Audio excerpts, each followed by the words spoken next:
Hello and welcome to the Podline Gridcast. This week we have Freshy Kanal's opinions on the ERB Wiki Suggestions doc, as well as Mr. Tibbs and Commander Jacob's favorite battles of 2023. So tuck in, get cozy, keep us off to the side, and stick around, why don't you? Let's start the show.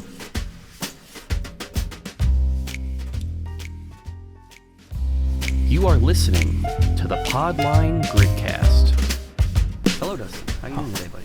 Hello, Tibbs. How are you doing today, buddy? I am very well.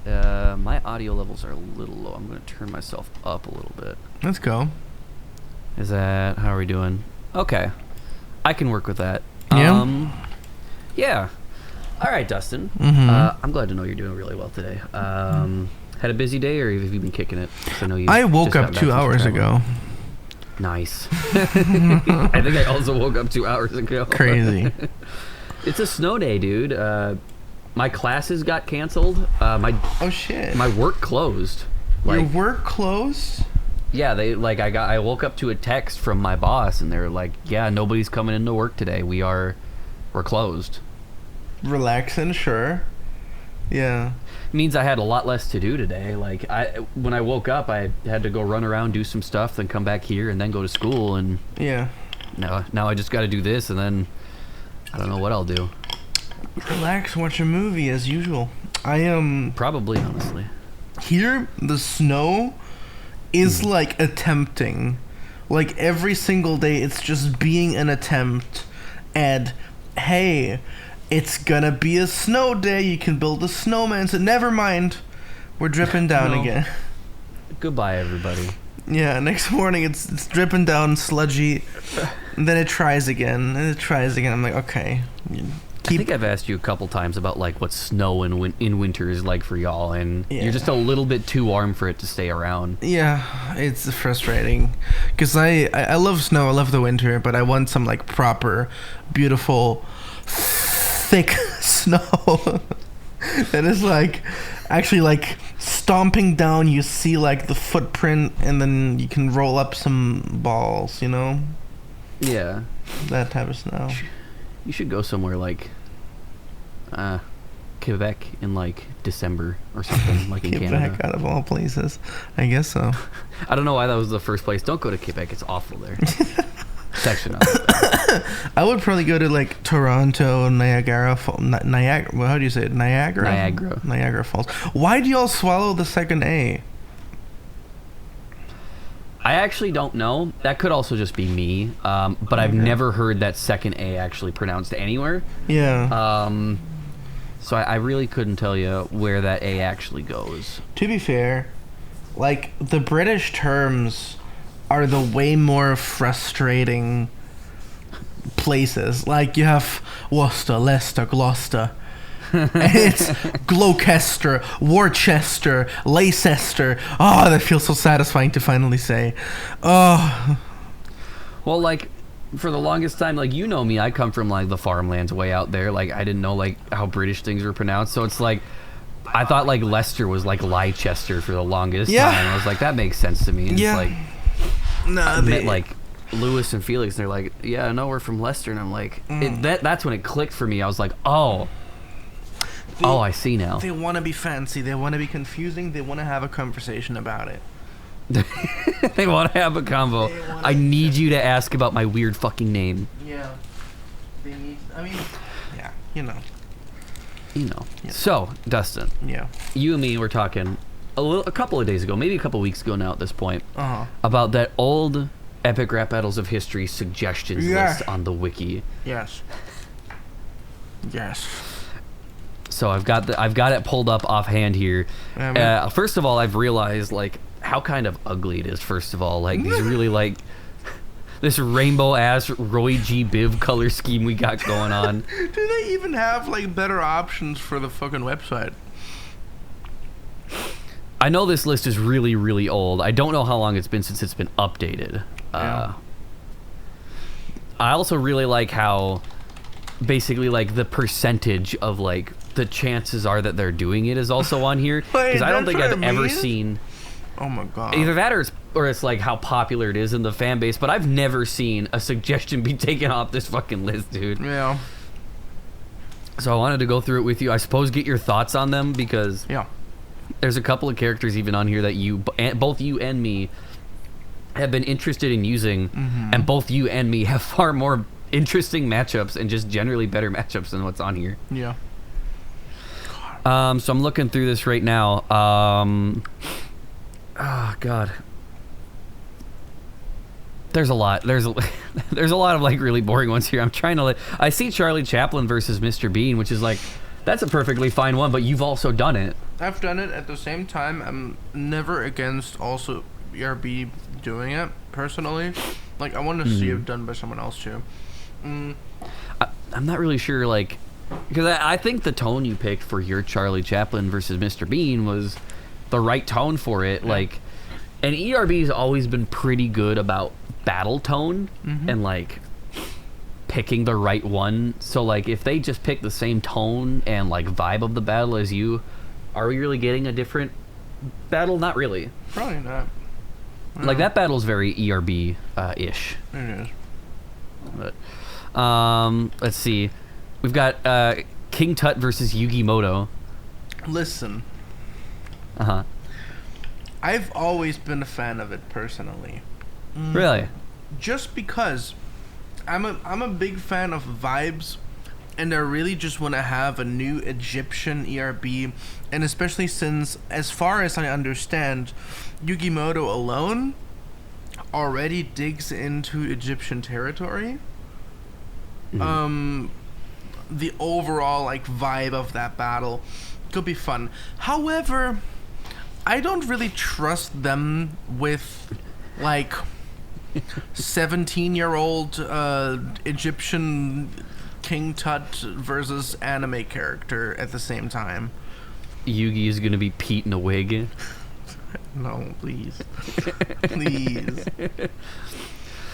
I don't really trust them with anime a whole lot. Not that like I dig on them at all, because like I'm very actively known throughout my friend circles to defend ERB a lot more than some other people are, but they've actively said that they don't like anime, and they don't look too deeply into it. They will not dig too deep into stuff that they don't like. They said before, like, if anything, it would be like either Naruto, Sailor Moon, or... Interesting pick. Or... was there another one? I guess One Piece, they said. But, like, I don't think... They're not getting... they're not getting into One Piece. Oh my god, could you imagine if Pete is like, yeah, I watched all 1,200 episodes of that fucking anime. I read all the manga. After watching 2 episodes of Breaking Bad for the Walter White battle, I'll watch all 1,000 One Piece episodes. Fuck, man. Oh, what else we got? We got one that I know they switched up on, but it's still here. Margaret Thatcher versus Tony Stark, which I always thought was just like kind of lame. It is lame. Because like, there's no other like contrasting or anything. It's just iron. Yeah. And like, you need a little bit more. There's not even like, you go off of like similar themes for your matchups and stuff like that. And the thing is that like their vibes just do not overcross. I think... I mean, I've personally actually studied Otto von Bismarck for a year for school. And I think that he could be turned into one of those silly Karl Marx-esque Lloyd characters. And Margaret Thatcher has so much shit and everyone hates her. Like, I just really want to see a character like with a really stupid fucking voice to like just be as like you know like that long Trump verse they did where it's like everyone's just made to hate Trump towards the end there. I would just want to see that with Margaret Thatcher, where she just says shit that nobody agrees with, but like in a diss way, I guess. And I don't know. I think that kind of has potential, but Tony Stark feels so weird here. It doesn't feel right. Like, the connection is just Iron Lady versus Iron Man, but it's like, I don't know. You're right. The vibe, just the feel of it just doesn't. There's not a connect there. Like it doesn't like sync. Mm-hmm. And I think that's what kind of ruins it a little bit. Galileo Galilei versus Neil Armstrong. I wanted to point this out because I did a Neil Armstrong battle a long time ago. Talk your talk. Neil Armstrong is a really boring guy. Yes. He landed on the moon, and that's probably the most exciting thing that guy ever did. Peter looked into him, I think, and like the one thing was just he's such a sad person because like wasn't it that like his daughter died when she was like 2 years old or something? I think if I remember right, I could be crossing my wires on it, but there's nothing particularly like you can't use anything with him. Like you're just like his daughter died, and that kind of sucks, and that's sad. But it's like he landed on the moon and his daughter died. Exactly. And then he was like, bro, no, this is like so sad. I don't want to just have half a verse making fun of a fucking daughter dying at 2 years old. Like, this is not fun at all. And like, I guess the theme of like moon landing and like 60s space vibes are cool, but you don't have much to work with. And like, if you let me try a really stupid metaphor. If you open up the avocado and the inside is rotten, you don't want to eat it. Yeah? Yeah. Is that where do you want to redo that one, or you want to roll with it? No. That's what Neil Armstrong is. A rotten avocado. An avocado that you go to squeeze in the supermarket. It's soft and your thumb sinks in. Yeah. That's fuck. What else we got here? Another one that you've done. Did you get a lot of your older matchups from lists like this, or did you just like because I see Spider-Man versus Tarzan. I just always liked Spider-Man versus Schmars. Versus Mars. I always liked Spider-Man versus Tarzan a lot. I don't know if I saw it here first or not, but I don't know if you know this about me, but in my childhood I was a huge Tarzan fan. I played the PlayStation 1 Tarzan game and rewatched the movie a lot. And also Tarzan 2, I think there is, if I remember, which was like Tarzan 2? I think it was very concentrated on his childhood adventures with the monkeys and the elephant. Right. Where he was like a little child.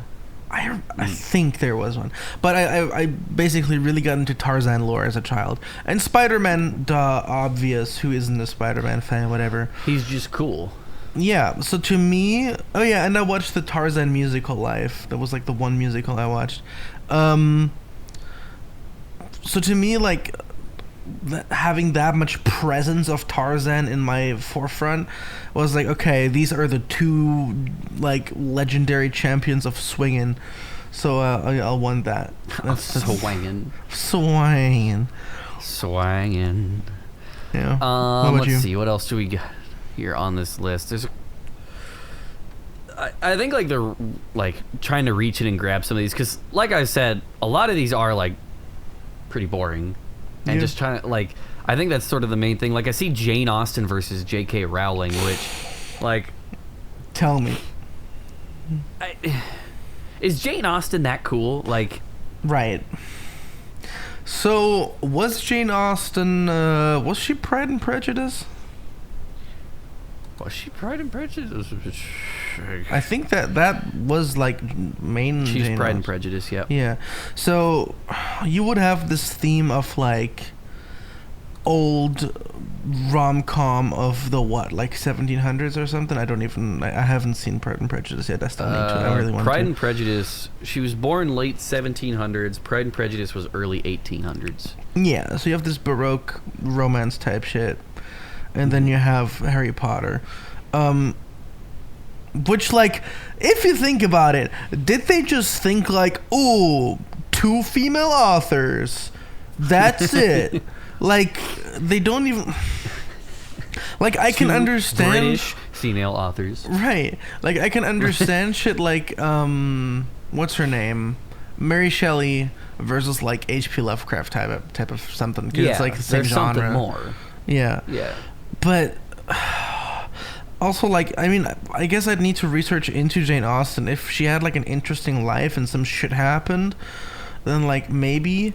But like, in terms of clickability, it's a no-go. And like J.K. Rowling nowadays, like, she's controversial, but she's not really like the interesting controversial anymore. Yeah. Like, it's at this point where if I hear J.K. Rowling said something, I'm like, that's cool, dude. I don't care. Yeah. Because like I was never that into Harry Potter anyway, and then just J.K. Rowling's just like a weirdo. Yeah. And so now I'm like, okay. And at the same time, I also don't think that Jane Austen would probably criticize the problems of J.K. Rowling. So Probably not. So it feels like there isn't really space to talk for what there is. It's kind of a nothing battle. It's white bread. That's what that is. It is white bread with nothing. No butter. You didn't do anything to it. You took it out of the package and you ate it. Yeah. I like the food analogy.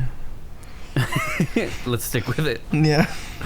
God, down here I see Zodiac Killer versus Slender Man. I want to know how long that's been hanging around. No, it's because to me, I know we have like a Zodiac Killer movie. We have a lot of like general knowledge about it, but to me, Zodiac Killer always seemed like core center of fan-made rap battles. Yeah. Type shit. Same with Slender Man. He's very core, like, conspiracy theorist, like, you know, you kind of have to go deeper in the internet sort of way. At least Slender Man is a bit more just like, you know, young teens were just like, oh, this cryptid that was hanging out in the woods. Yeah. Like, that's so cool. That's rad. And then somebody killed somebody over him and it got awkward. It's crazy to me how many Slender Man rap battles there are, while there isn't really that much to talk about. Like, both in the fact that like there's not much to talk about Slender Man, but also the battles don't say much anyway. Yeah, There's yeah. not a lot of good Slender Man battles. You have the proxies, you have the letters, you have him walking around you have the movie failure, you have him walking around the forest, being tall. You got more movie failure? Huh? You got more movie failure? The one Slender Man movie. There's a lot of like knockoffs before Slender Man came out. Makes sense. I think. Yeah, there is just like a handful of things to this, and then you hear the same handful of things over and over again. It the feels same like bar is being spit multiple times, and you're like, "This is great." There's a couple of good ones out there. Like, I'm not saying all of them are bad. Like, there's a couple good ones. Feels like this matchup is like leftover fried rice. It's been there for a little too long. Yeah. Don't know what to do with it. Imagine if ERB did Slender Man now. Like, this is now the point where they're doing Slender Man. It's so unexciting.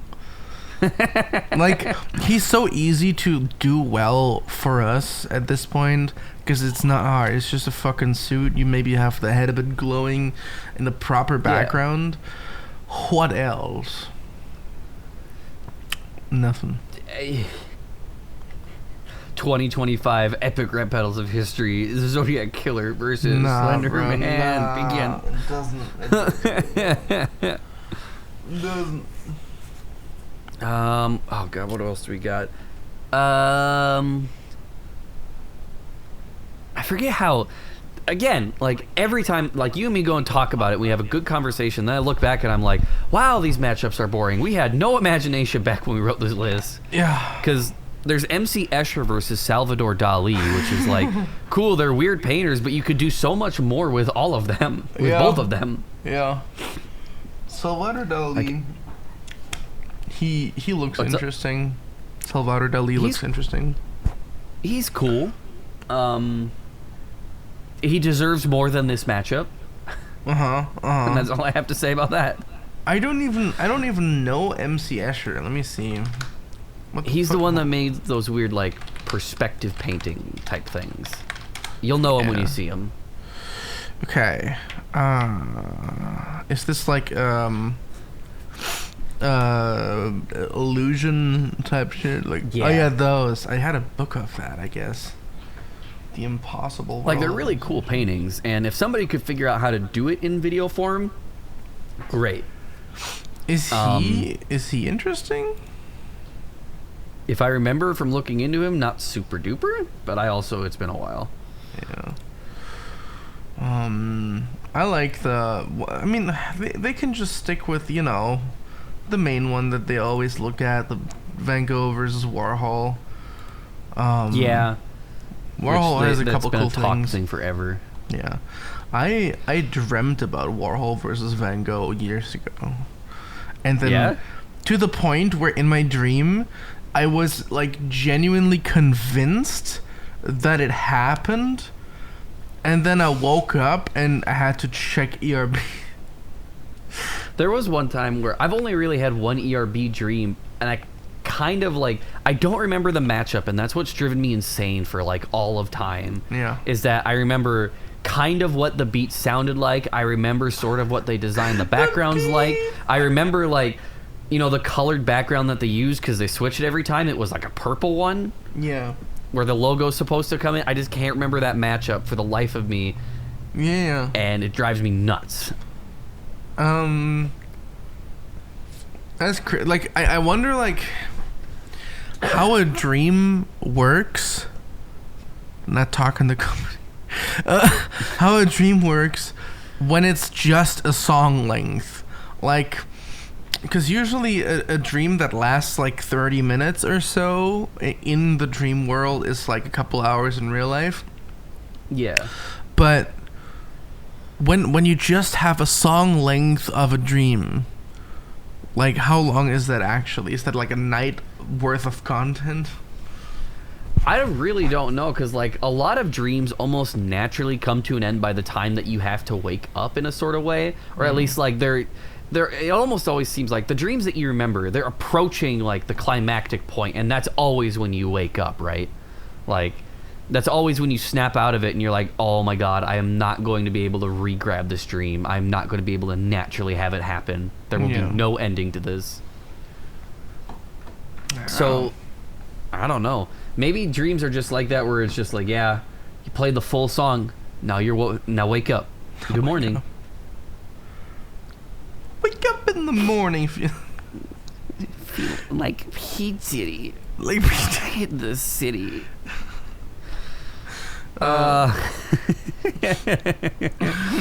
Let's see what we got. Michael Phelps versus Usain Bolt is another really old one that's been hanging around forever and ever, that they're not going to do, because I think both of them are retired at this point. The swimmer versus the runner? Yeah. It's another one where it's wow, this is kind of boring.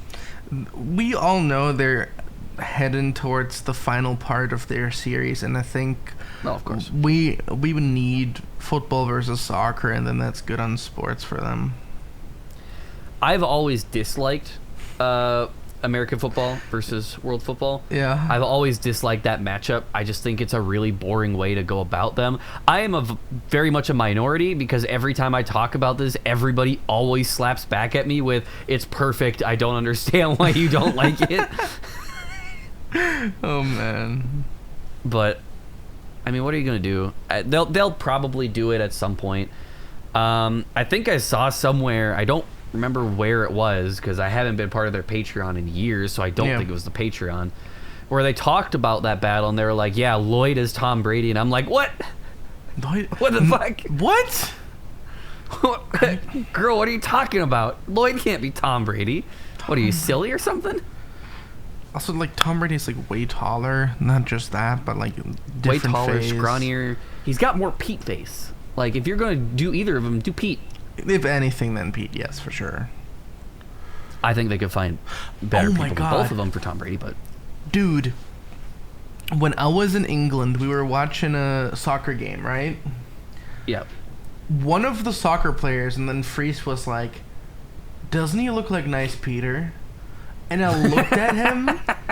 He was bald. Hold on. He was bald. He had the exact beard shape. And not just that, but Pete's kind of sunken in eyes a little bit. Yeah. Exactly that. I was like, that is nice, Peter. You texting Ed Monk, be like, hey, dude, can you check on something for me? Bro. Insane. But he like actually like looked like, where did Peter have that? I mean, like, I guess like Peter in Peter vs. Lloyd 2 kind of thing. What, the beard? Yeah. Yeah. With the beard and the angry He had a pretty look. good beard going on in that battle. I actually, like, that battle kind of goes off Pete versus Lloyd 2. True. I'm not gonna lie. It's very personal, so I can't actually give a proper grade, but kind of do go off. They do go off. I know I've been digging on this list here, this webpage for the past 25 minutes or so, but there are a couple of good ones on here that I kind of do want to give a small shout out to. Go for it. Because they've got things like Dante versus Homer and Conan versus Conan, Crazy. which are pretty good and very classic ones. Yeah. There's Malcolm X versus Magneto, which I wish I could figure out the connection of that offhand so I can actually judge. I know the like, connection. At first glance, it's cool. What is it? Wait, no, it's Magneto, huh? Oh, Yeah, Magneto. because I thought it was just Malcolm X versus Professor X. No. Oh. I should ask Dylan. I mean, probably still 'cause I like bet Dylan would X-Men, right? Or X-Gene or something like that. I bet it's Yeah. something like that. Yeah. I bet I'm just missing something really hard. Like, it's like connection is like X and resistance or something like that. I bet it's something like that, and I'm just overthinking.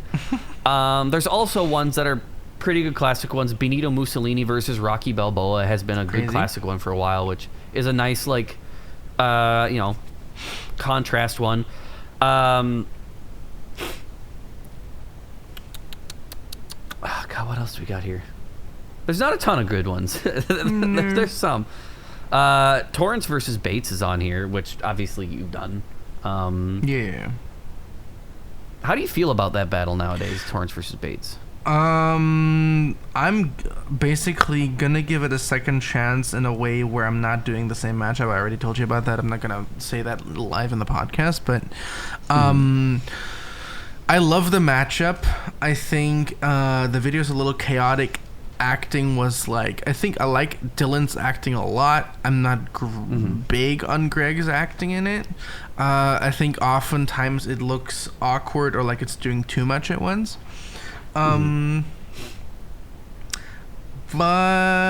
otherwise, oh yeah, the writing. I mean, obviously very old, dated.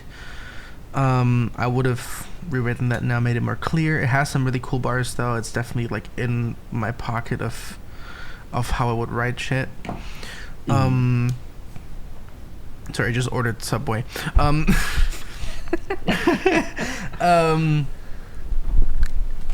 And I don't know. I like the beat a lot. I like. There's a lot of ideas that I'm happy with, and that I think make it genuinely one of the goats. But I would change a lot of things. You think it's got some age on it, and it shows a little bit. Oh, totally. And I would support an ERB version of it. Honestly, if I were to do this again, I would just be like, "Ayo, ERB, let me get some. Let me help y'all. Get something. Come on. But Bring then it like, bring it in, guys. like let me like, you know, storyboard and edit and shit and stuff with like the peeps. But like, y'all can act this out. I'll help y'all write. I'll even produce a beat for free for y'all. Like if you know, I would. I'm just saying. I'm just saying. ERB, get my boy Dustin. Obviously, y'all listen to my podcast and don't watch Dustin's channel. Yeah. But my boy Dustin, he's a small YouTuber. He's growing. Get my boy. Yeah. He's on the come up. On the come up. What do we have here? There's a few things where I'm always. Hold on. Oh yeah, this is what I want to talk about. Generally, Johnny Cash, or what they say here, Eminem versus Johnny Cash. I don't like it. First of all, Me neither. they for a while tried to do Taylor Swift versus Johnny Cash, which I find so boring. I heard that as well. I don't recall if it was like from you or from somebody else, but I remember hearing that and going like, I hope that doesn't go anywhere. Yeah. They did public matchup discussions and shit like that and like votes. So it was definitely quite public about like planning to do that. But I know it just came to like a beat and matchup on the table, some demos, and then that's it. Yeah. Because, I don't know, I think the direction the beat would go doesn't lend itself well to a battle. And I also think that I did not handle Taylor Swift well in my own battle because I didn't make her sing how she would sing. And with situations where they like have to sing, you always have to treat it so delicately because they have their own game in music that you have to incorporate. Because a lot of matchups, there's the fun of turning the character into a rapper, but then you have like musicians where they've done it, and you're like, yeah, they've done it well before. Like I like their Stevie Wonder, but Stevie Wonder, that's genuinely, if it's not my favorite battle, it's still top 3 for me. Probably. I'm like not lying to you. Like, it's very catchy. No cap. It's very catchy. No, you're right, though. Musicians are always hard because me and Jacob have been throwing around a rapper matchup forever. Yeah. But we also know that if we use MF Doom, we have to write something like MF Doom. Yeah. Which is hard because MF Doom had a very specific way of writing and rapping. Yeah. And if you don't do that, you just look silly Yeah. and weird and kind of cringe. Yeah. Like, I saw a rap battle with, from Danny, with, what's his name? Oh my god. The Midwest chopper, fast rapper. Tech 9? Tech 9. And Tech 9's most iconic thing is the cha, right? Yeah. Because he does that. In the battle, Cha. no... Like not a never, single cha. not a single cha ever. And I was like, bro, you're not including his like most iconic Tech 9ism, okay? Stuff like that. My coworker told me a story literally the other day. He met Tech 9 and he did acid with Tech 9. That's funny. He had pictures and everything. I was like, holy fuck, that's Tech 9. He's like, yeah, me and him are on acid really hardcore in this picture. That's crazy. Any other matchups that you'd like to point out on this list that like particularly you want to say something about? I think... Well, we had our discussion about Winchester Brothers versus Brothers Grimm. On one hand, I think the Winchester's time has passed. Exactly. On one hand, I think that, I guess, like, on the surface, that might be the one that I guess is the closest to working. But also, the Winchesters are a blast from the past. And that has passed. So, what you gonna do when they come for you? They're at that really weird point where Supernatural went on for such a long time that it didn't end all that long ago. So it's still like, it's still in that weird middle phase where it's like, it didn't just end, but it's not at that point where people are starting to look back on it yet. Yeah. Because like, Dexter sort of got to that point, right? And that's why Dexter, you know, Dexter had that new show come around and like suddenly there's a little bit more interest in Dexter. Yeah. Obviously that's passed again, but... It's one of those instances where they're kind of in a rock and a hard place of those specific characters kind of can't really be used right now unless somebody just is passionate about Supernatural, which it was a popular show. I don't know anybody who still really wildly loves that show to this day. Yeah, it would tank. Probably. In terms of views, absolutely. I might see if I get into Supernatural, but I doubt it at the moment. Yeah, it's strange. We'll see. What else there? I could even see myself doing Ellen Ripley versus Samus Aran in like 7 years. in like 7 years, eventually getting some cool costume shit going, alien type situation, going into space with the camera. Like, that seems more like a U matchup than it does an ERB in a way, sort of. Yeah, I guess so. I don't know how to explain that. It just it just feels like seeing Freshy Kanal rap battle with Ellen Ripley versus Samus Aran works better than epic rap battles of history. Ellen Ripley versus Samus Aran. Also, I guess just like, I can see Ellen Ripley in ERB. Just Nintendo or Sega feels kind of not too, like they've done Mario, but also doesn't feel very ERB. Yeah, neither of them particularly felt like they gamed a whole lot with, like, at least with Nintendo. Like you said, they did Mario. Link doesn't seem like the type that they would use. And I think even Pete's come out and is, like, not interested in Link. But, like, after that, kind of who else would ERB use? I can't see them really using Samus. And after that, they use Ash isn't really Nintendo, is he? It's the Pokemon that are Nintendo. Yeah. But they used them. After that, yeah. I guess Peter should just do a fucking battle with Rocket League or something. Just a car. Rocket League versus smoking weed. Rocket League and smoking weed. All right, Pete, address the allegations in rap battle form. Oh my god. Dig really deep. I need this to be a really personal battle. I want you crying by the end of it. Thank you very much. There's other ones here that we could talk about. We've got Hershey versus Wonka. We've seen that done before. Yeah. It's also boring. Hershey's just like a boring version of Wonka. He's not cool. Yeah. I'd push him over. If I see him in public, I might just push on the train tracks. You better watch the 6, dude. Like, if I'm around, I might drop a banana peel right in front of his feet. Just saying. Oh god, Beatles versus One Direction. That, I think, shows really how badly this one is. This list is out of date. It doesn't.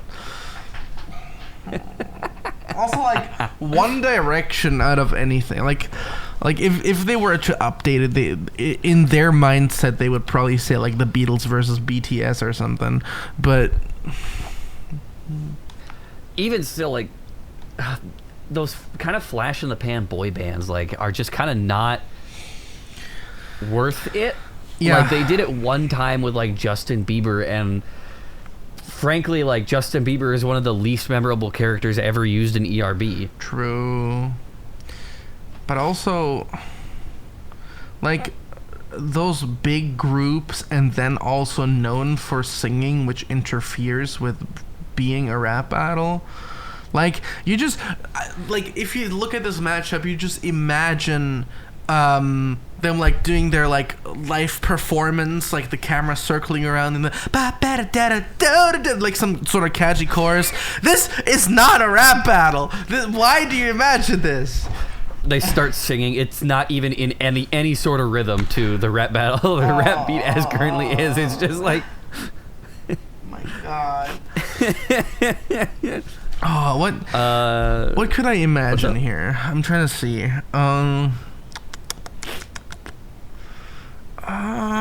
What, for the Beatles? No, for just any matchup on here. I'm looking at the thingy.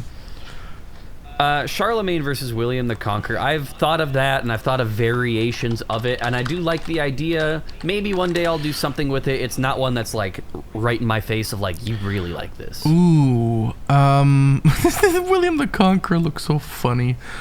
He looks like he gets bullied in school. Would you push him over? I would push him over. I would steal his bread. There's one matchup, I don't know if it's on here, but that I always wanted for them, which is Montezuma versus Caligula. Oh. Because Montezuma is so interesting. I think Aztecs are a really cool topic to tackle. That area, getting some representation for them What is even like the modern term for what was like the Aztec Empire or whatever? Is it Mexico? Is it not? Is it Peru? They were in Mexico, I believe. Yeah, it's in the Mexico area. Mhm. So, And then Caligula, we're going back to Rome, Roman Emperor. I just think they're really cool characters in two different worlds that should cross each other. they're neat. That's a pretty good matchup that I think they would like really like, because, you know, we saw Marx versus Ford, and like everybody kind of came together and was like, this sounds pretty good. Like, this is a very well written battle. They really, I think the older they get and the longer their series goes on, the better the history matchups are, comparatively to anything pop culture wise.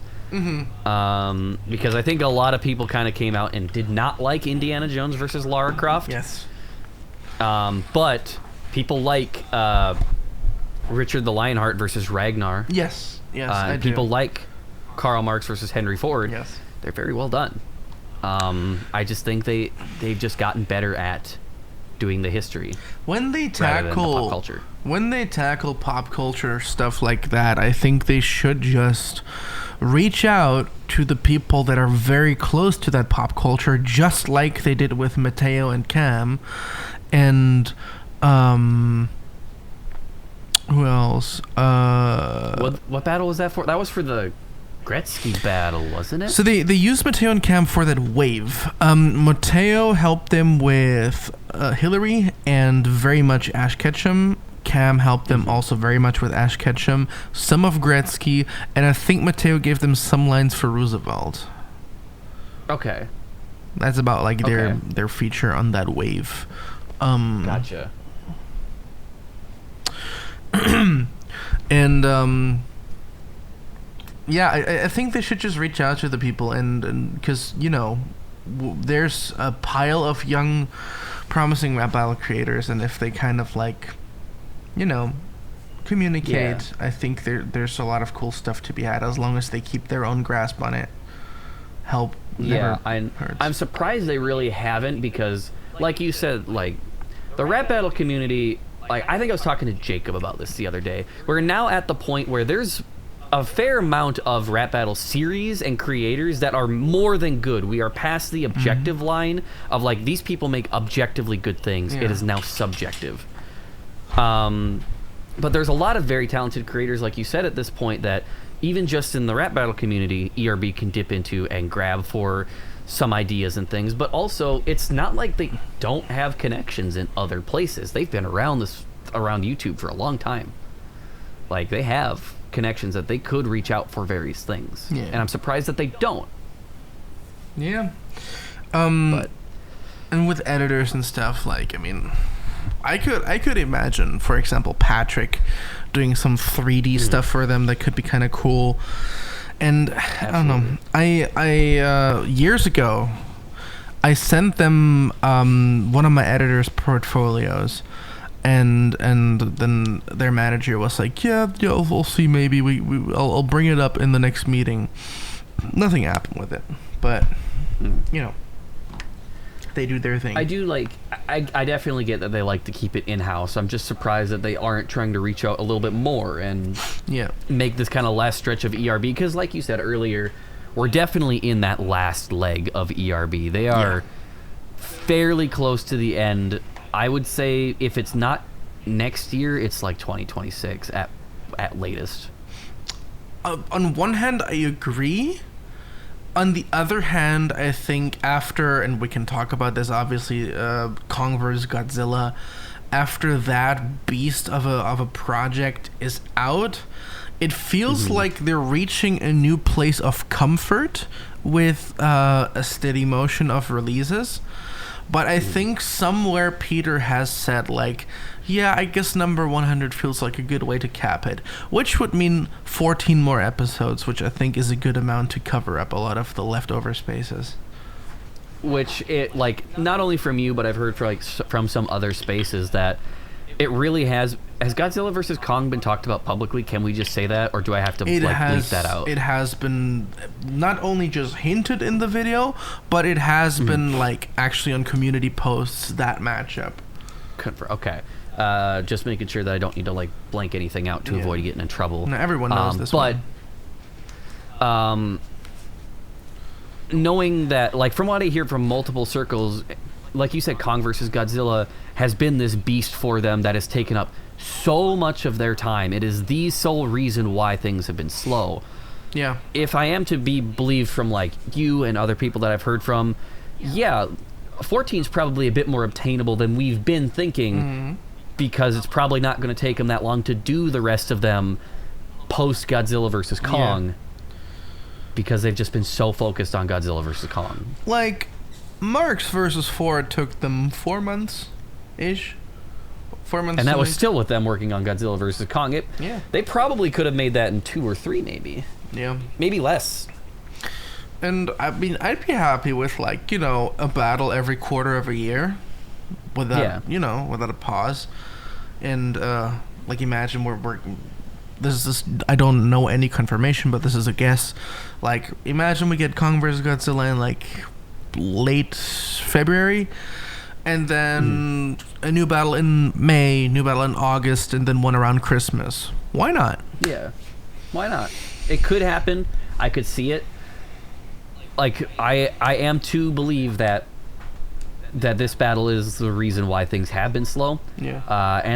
And knowing how quickly Marx versus Ford was in turnaround time, with them still working on the big guy, I could believe that they do like flip around like that and do a May, August, Christmas thing this year. Yeah. But we'll see. I hope so, because whenever a new ERB comes out, that's great. That's cool. Yeah. I like that. It's an event.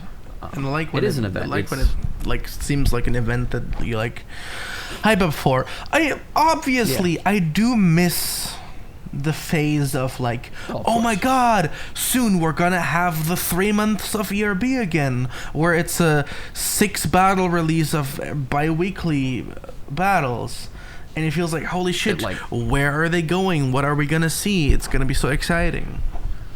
Like, yeah, that time was amazing. Like that, 2012 to 2015, 16 range, basically. Yeah, it ended. If it ended with Peter vs. Lloyd 2, it was January 9th, 2017. So like a 5-year period of like 2 waves of a year, basically, of stuff. Yeah. Like that was a awesome, great time, and they were like kicking ass, taking names with the battles that they were releasing. Yeah. They didn't have a whole lot of misses. Yeah.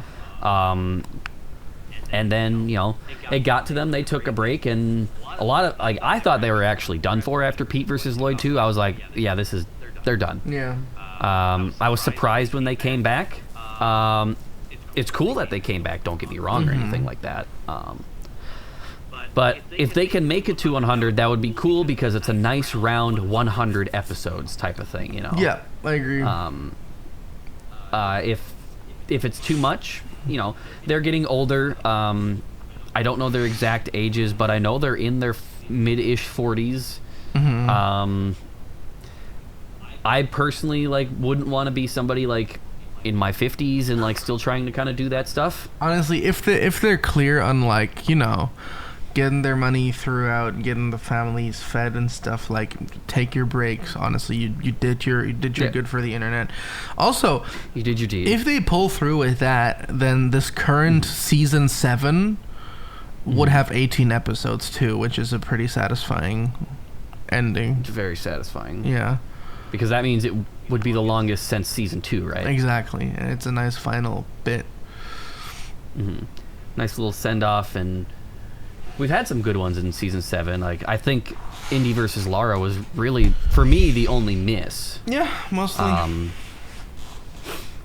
Mostly. Otherwise, I like Musa versus Bezos and Lionheart versus Ragnar and Marx versus Ford. Yeah.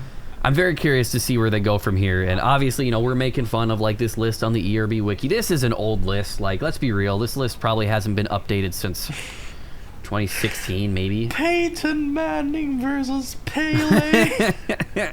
I want you to know it's almost been 10 years since Peyton Manning retired, and he's not even considered the best from his sport anymore. I love Peyton Manning. I love him as a player. I respect him a lot because he was a big inspiration for me as a football guy.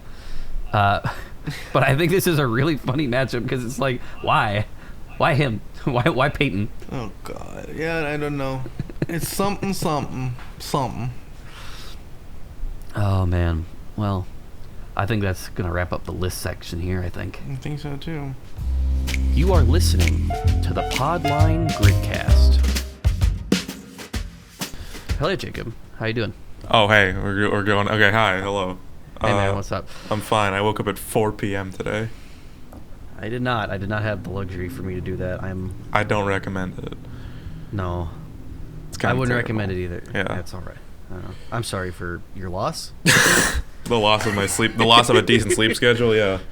Yeah. Very That's unfortunate. rough, buddy. I'm sorry. Yeah. But anyways, Jacob, my friend, my buddy. That's me. We're going to talk today about battles from last year. We're going to go through and we're going to talk about, you and me have gotten a list from each other of battles that we enjoyed from last year. Our general list of favorites. I didn't rank mine in any particular way. I'm not sure if you did. Oh, you did? Okay. You didn't have to. Well, I did anyways. But you did anyways, and that's okay. Yeah. I just did not. There is no definitive ranking to my list. Don't take it as such. But what we'll do is kind of switch back and forth between each other. We'll start with you, and you'll give your first one. Then once we've kind of got our opinions on that, we'll switch back to me and get my first one going in. Does that sound all right? Sounds good. All right. So I'm pulling up my list, or my notepad right now, of both of our lists so that I kind of know what's coming. Go ahead. All right. So mine is in order from least favorite to favorite. So first here we have Bigfoot versus the Big Bad Wolf by Discord Rap Battles. That was at 5, huh? Number 5, yeah. I should preface actually that on any given day this list could change. I could, my opinions on battles change fairly often. But right now, this is where we're at. Bigfoot versus Big Fat Wolf. It's mostly for this one. It's mostly just. Did I say Fat Wolf?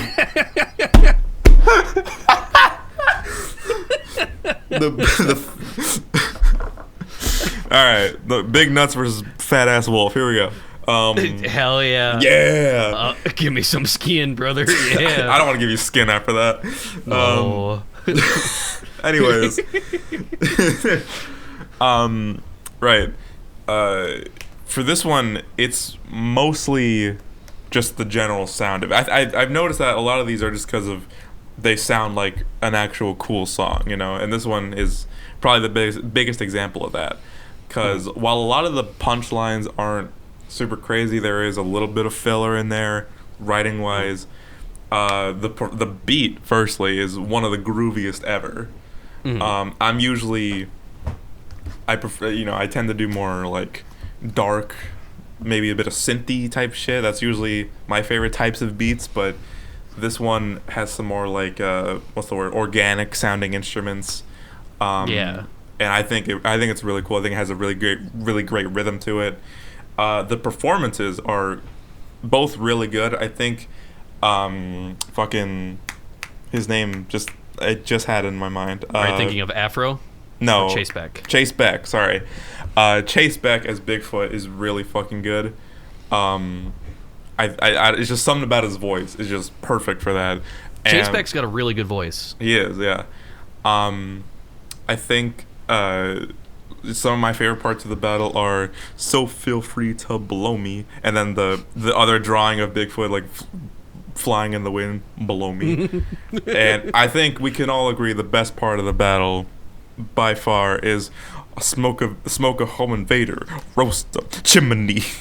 I don't know what it is about that. I could not. I have a little list of notes for each battle. I cannot tell you why that part is so just funny to me, but it just is. I couldn't put it into words. chimney is just the Chimney. greatest part of that battle by far. It's really also, funny that. Oh, What's my up? bad. That line also stuck out. I was going to make a note of it, and Yeah. I don't have to now. Roast them, chimney. Chimney. Also, the art is really good. I have a big affinity for Byron's art style.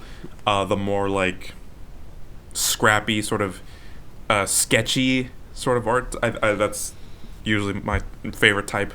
Usually favorite type of style. And obviously Byron's like the king of that around here. And I know I said a lot of the writing isn't crazy, like a lot of the punchlines aren't crazy. I think both of Bigfoot's finishers are really good. I think "You can walk the walk, but can never fill my shoes, bitch." I think the way he delivers it does a lot of that, carries a lot of that also.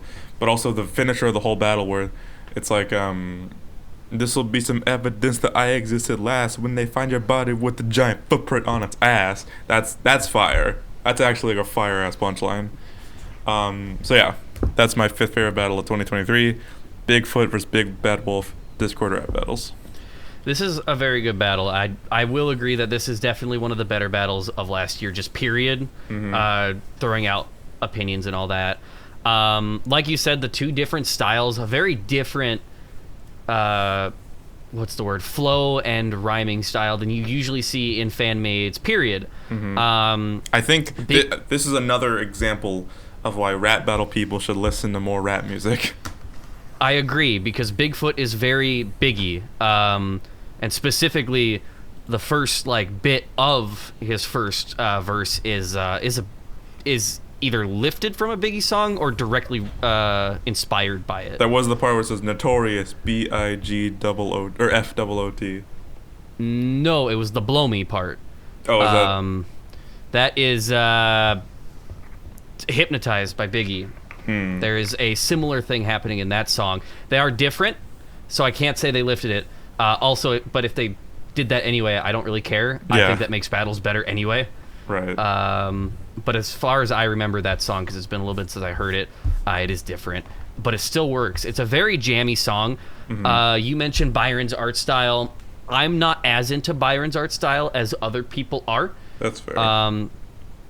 It's not that I hate it or anything. It's not one that I'm going to sit there and... I'm not going to be in like another chat going like, geez, Dustin got Byron again to animate. This shit looks like trash. It's just not... This shit nasty. It's just it's just not your thing. It's not like what I would go to first and foremost for animation. Right. That we have hanging around, because there's a lot of art styles in the community that I actually really, really do like. Specifically, like Enzo and Val are probably two of my favorites. I really like Luke and his flexibility on art styles. Yeah. But that's beside the point and not related to this battle. Right. There's a lot of really interesting storyboarding with Bigfoot versus Big Bad Wolf, which I do like, because most of it still takes place mostly on the same backgrounds, which with art-based battles is almost always a death knell for my attention span. It's fair, yeah. But they managed to pull out a lot of other things that make it interesting. Currently, my paused frame is when Big Bad Wolf goes like full storybook, like pop-up mode, so you see like the hinges. Yeah. And he looks like he's straight from it. That's heat. That's a heat scene. That is heat, yeah. But it is a very good battle. I almost put that on my list, but knowing that it was on yours, I didn't have to. Yeah. That applies Alright. to a couple of yours also. Speaking of which, what's your first battle, Tibbs? Even though I have your list already. So I'm just going to kind of lift one of the five. Let's just talk about Lo-Fi Girl versus Cassette Girl first. Okay. Just because it's just going to be the first one that I'm Yeah. thinking of. It's just right here. Flow-wise, it's not something insanely crazy that I haven't heard from Eddie or people before. It's very good. It's not... I'm not going to sit here and be like, I've heard this before. This is boring me. It's very clean. Very clean. Most of what comes from my ranking here is the beat and really good. the colors used within this battle. The color usage within the backgrounds, within the characters, throughout the entire thing as a composited video is extremely lovely, and I love it very dearly. But Because that Lo-Fi beat is Girl... nice. Lo-Fi Girl has this. It's mostly warm, sort of sunrise type of coloring, and then Cassette Girl has a lot of purple and blue, very vibrant. Is the opposite of cool and warm. Obviously makes for good contrast, and I do agree they both do look really good. It's the blue and purple that like contrast the warm colors of Lo-Fi Girl, but they're also still very comfy. It's what is that word called? It's something wave. Vaporwave. Vaporwave. I don't know why I couldn't remember it, but it's a much comfier blue and purple than you're used to seeing, because if you're contrasting something warm and soothing, it's going to be poppier and flashier, but it's not, but it works. Right. I feel you. The beat, as I did want to get back to, is wonderful. It's probably one of my favorite beats, especially from last year period, out of all battles. It's super up there for sure. And I think I can't really say too much outside of just somehow Eddie managed to find a chill yet lively beat.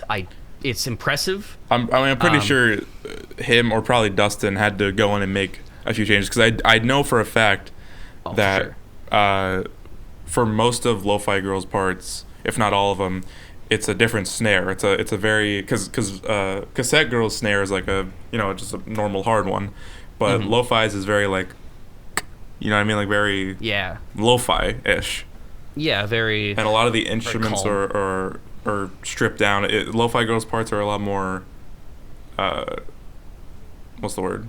Bare, I guess. But purposefully. And it works. Purposefully, and so it works, yeah. It makes it work a lot more. A lot more ambient and warm feeling. Yeah.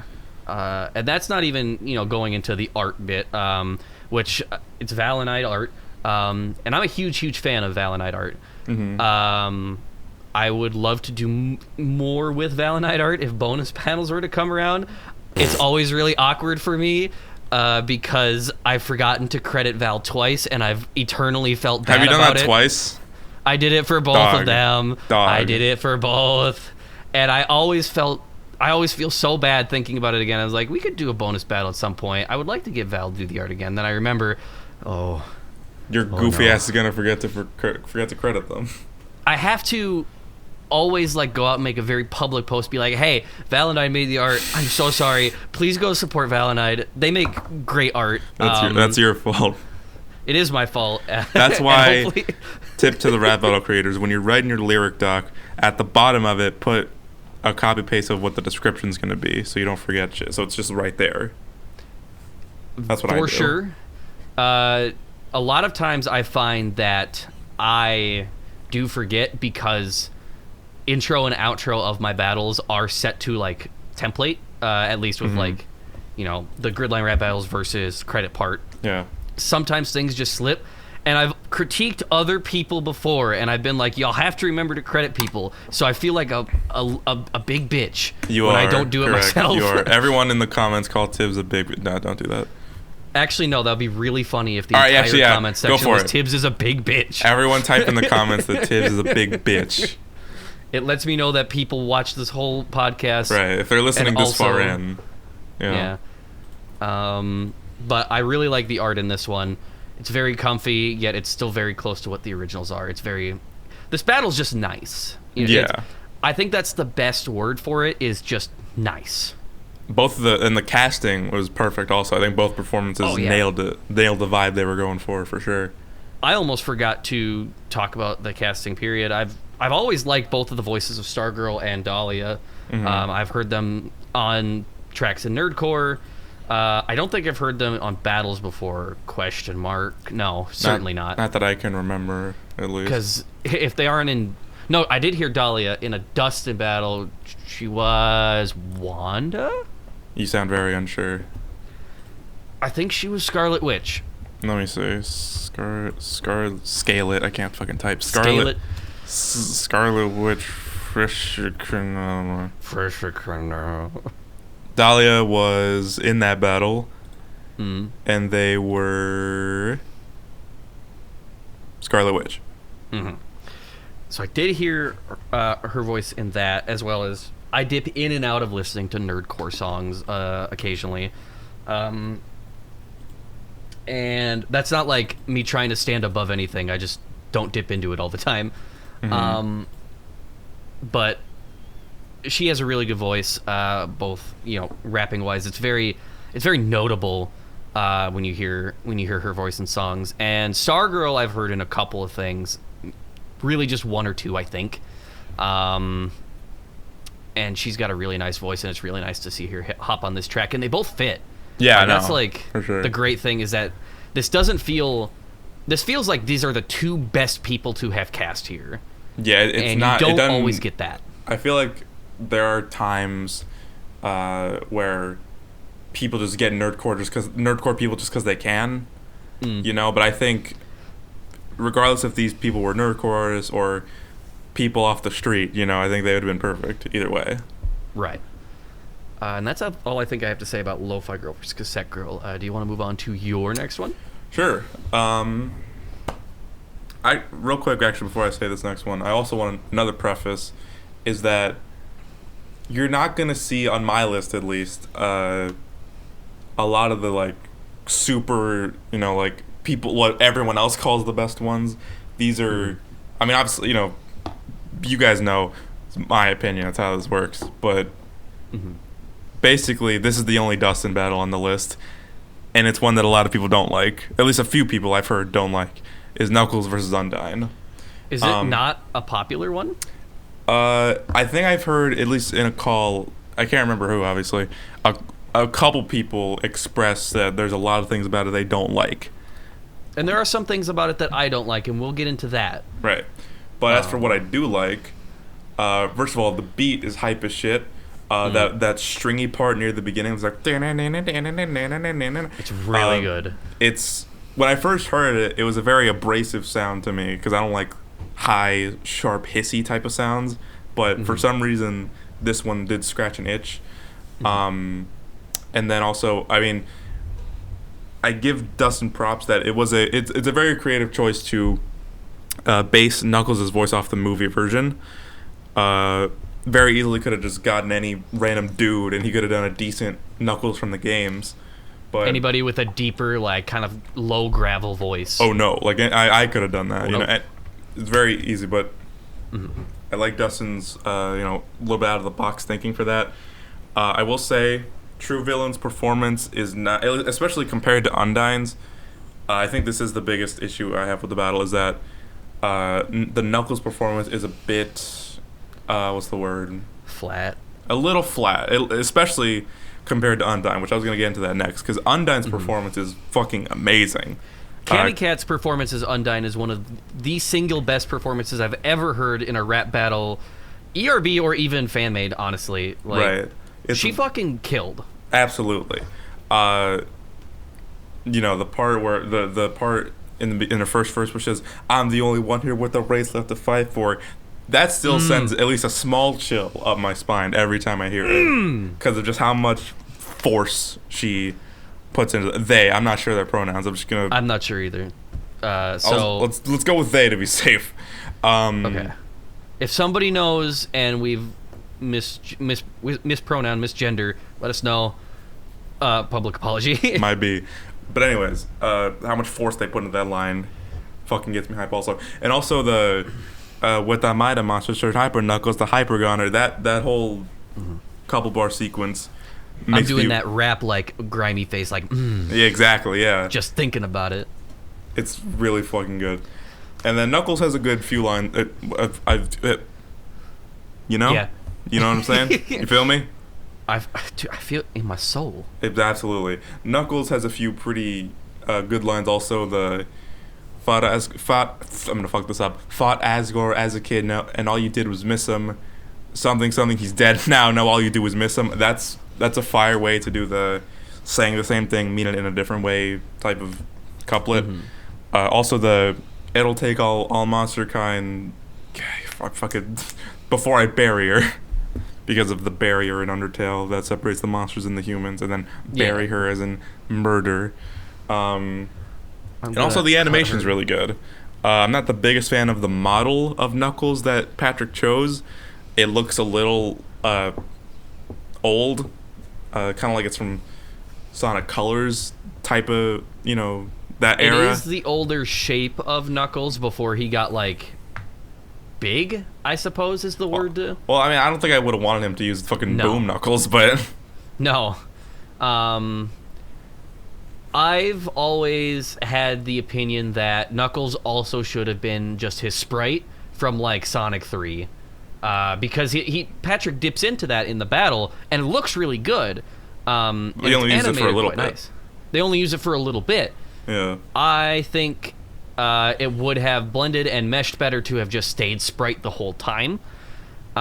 Especially, like you said, there are some weird things about the Knuckles model. It's kind of like, I know that's just how he looks. You mentioned he looks a bit low quality in a way. I kind of agree with that, but he does look very, like, overly smooth, especially compared to some of the other stuff kind of happening around him. That's true. Like, Sega does that in the mainline games pretty much all the time, where the character's, like, fur, quote unquote, doesn't have any texture to it. So I don't think that's really a criticism for the battle specifically. I think that's just no. It looks a little weird when they're made of plastic, seemingly. Yeah. But those are nitpicks, They are. There's not a lot to dislike about the battle. I think, like you said, Dustin was very in his bag with this beat. This is like a very classic, this is what Dustin likes to do musically. And it works out for him here insanely well. There's a helicopter overhead. Holy shit, shut up. I bet they can hear that on the mic. I'm gonna put my helicopter on the mic. Because I bring that chopper in. Sorry, go ahead.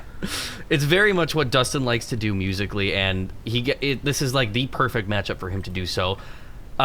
With the connection, like, sort of as it is, and how he wanted to present those two, it definitely did make sense for him to go more of the movie route with Knuckles' voice.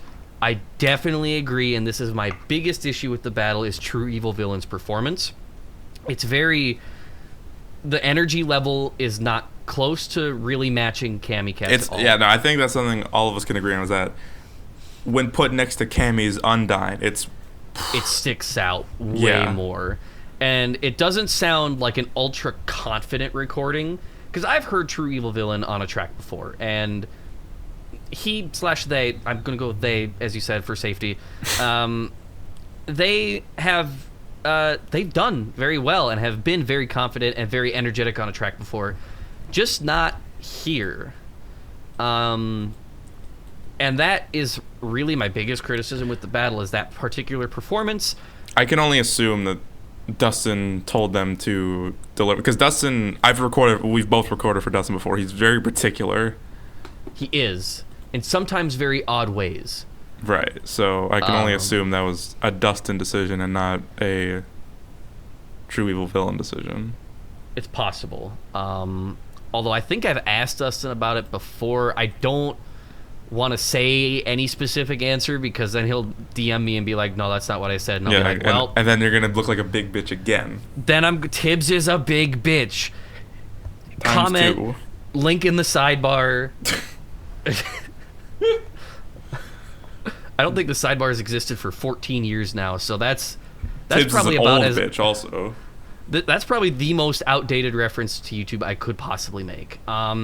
Click the annotation on screen right now, and not in the last 20 seconds of the video. No, I think, me personally, I wouldn't know. I don't know if I would call his True Evil Villain's performance unconfident, whatever the hell. You know what I mean? It's definitely not the right word. It's just the only word I could really think of in the moment. Mm-hmm. We can both agree there's a huge ass energy gap between the two. It's missing some sauce. I think on its own, it's pretty okay. But it's just the energy gap is so drastic. Right. I think it's safe to say that Undyne won the battle. Like. Oh yeah, I think just generally Undyne won the battle. Even if it was like an ERB wiki battle with no demo and no beat, I think Undyne would just won. Yeah. Also, I like the little call out / nod to the Uganda Knuckles thing, because the fact that is a racist meme, pretty much. I like that little nod also. A lot of good references. Like I said, dude, the fucking Hyper Knuckles to Hypergon and shit, that makes me wanna throw it back. Sorry. Ooh, throw it back. Me throwing it back to Knuckles versus Undyne, baby. Can we fix that in post? Do you want me to? Nah, it's fine. Okay, cool. Because I wasn't going to. Okay, cool. That's like in the fucking Freddy Krueger vs. Babadook BTS when you said like shout out to Ravi, and then you told me to cut it out. And I was like, no, I'm not cutting that out. Yeah. You saying a slur that you cannot reclaim, asking me to cut it out, and me going no. You saying a slur that you can't. You only have like a slur. You only have like 1 or 2 slurs under your belt. Have like 3. I don't know a lot of slurs, just like generally. So I could tell you right now, from what I know about you, you don't have that many. Lol, get better. Oh, certainly not ones that I can reclaim. Right. Well, that's what I don't want. That's what I'm saying, Schultz. I was speaking generally. Right. There's also some that like there's technically I could say, but there's no way I could really pass that without busting out some cards. Some like legal papers, you mean? Like a birth certificate? Yeah, birth certificate, family lineage. I would really have to dig pretty deep into some history that I just don't present as at all. Tibbs is like, nah, guys, you don't get it. I'm 3% black. I could say the N-word. No. It's like 5. I don't think Hawaiians can say the N-word. I don't think I'm allowed. Yeah, you are part of Hawaiian. I forgot. Yeah. You're part of a lot of things, yet you're still white as hell. I really didn't pull... I did not pull any good straws here. It's really unfortunate, yeah. Only in the slur game. Anyway, we're going to stop talking about slurs. We're talking about rap battles. Kind of a sidetrack there, my bad. Alright, what's your next one? So let's talk about one that you and me have a disagreement on. Oh boy. We're going to talk about King Midas versus Medusa by Midgecat, also known as Leo. There's a lot I really do like about this battle. I think it is a very good matchup. Something that doesn't... It's one of those where it's not surface level, but it's really easy to get. It also reaches into fiction that kind of has become history because it's so old. The story of Midas and Medusa are so old that there is a way to consider them as history themselves. So that makes it really fun. I like the beat a lot. I like both of the castings. I think they both carry those characters very well and provide a very good energy, especially for how loud and aggressive that beat gets. I like the artwork that was done for it. I cannot remember. Actually, I have the tab. I can look because I don't remember offhand who did it. Grenade is their name. And I think Leo playing with 2D sprites or 2D drawings on the 3D background. Leo has done a very good job, in my opinion, of making sure that 2D art battles actually have stuff going on throughout. There is a battle that isn't on either of our lists that I do want to give a shout out to. Sorry to spring it on you, but I know you had mentioned it before, so it's going to be moderately easy for you to talk about, I think. But sometimes art-only battles can get bland because they end up sort of just swaying back and forth a little bit with the camera in and out. That's why a few matchups didn't make it onto my list. Some of them that just didn't make the cut was like MODOK versus Melvin Sneedley by Marvel vs. Anything. I like that one a lot, but there's something holding it a little bit back. Visually, there's not the most going on. Correct. But Leo has always done a very good job. Leo is one of the couple that has managed to do that, of making sure that it's still interesting. I do have some critiques to it. I think it is a touch shorter than it could be. I also think the subtitling decisions, and Leo will agree with this because I've seen him also mention it, the subtitling decisions where he makes the subtitles really fucking big for some reason sometimes is strange.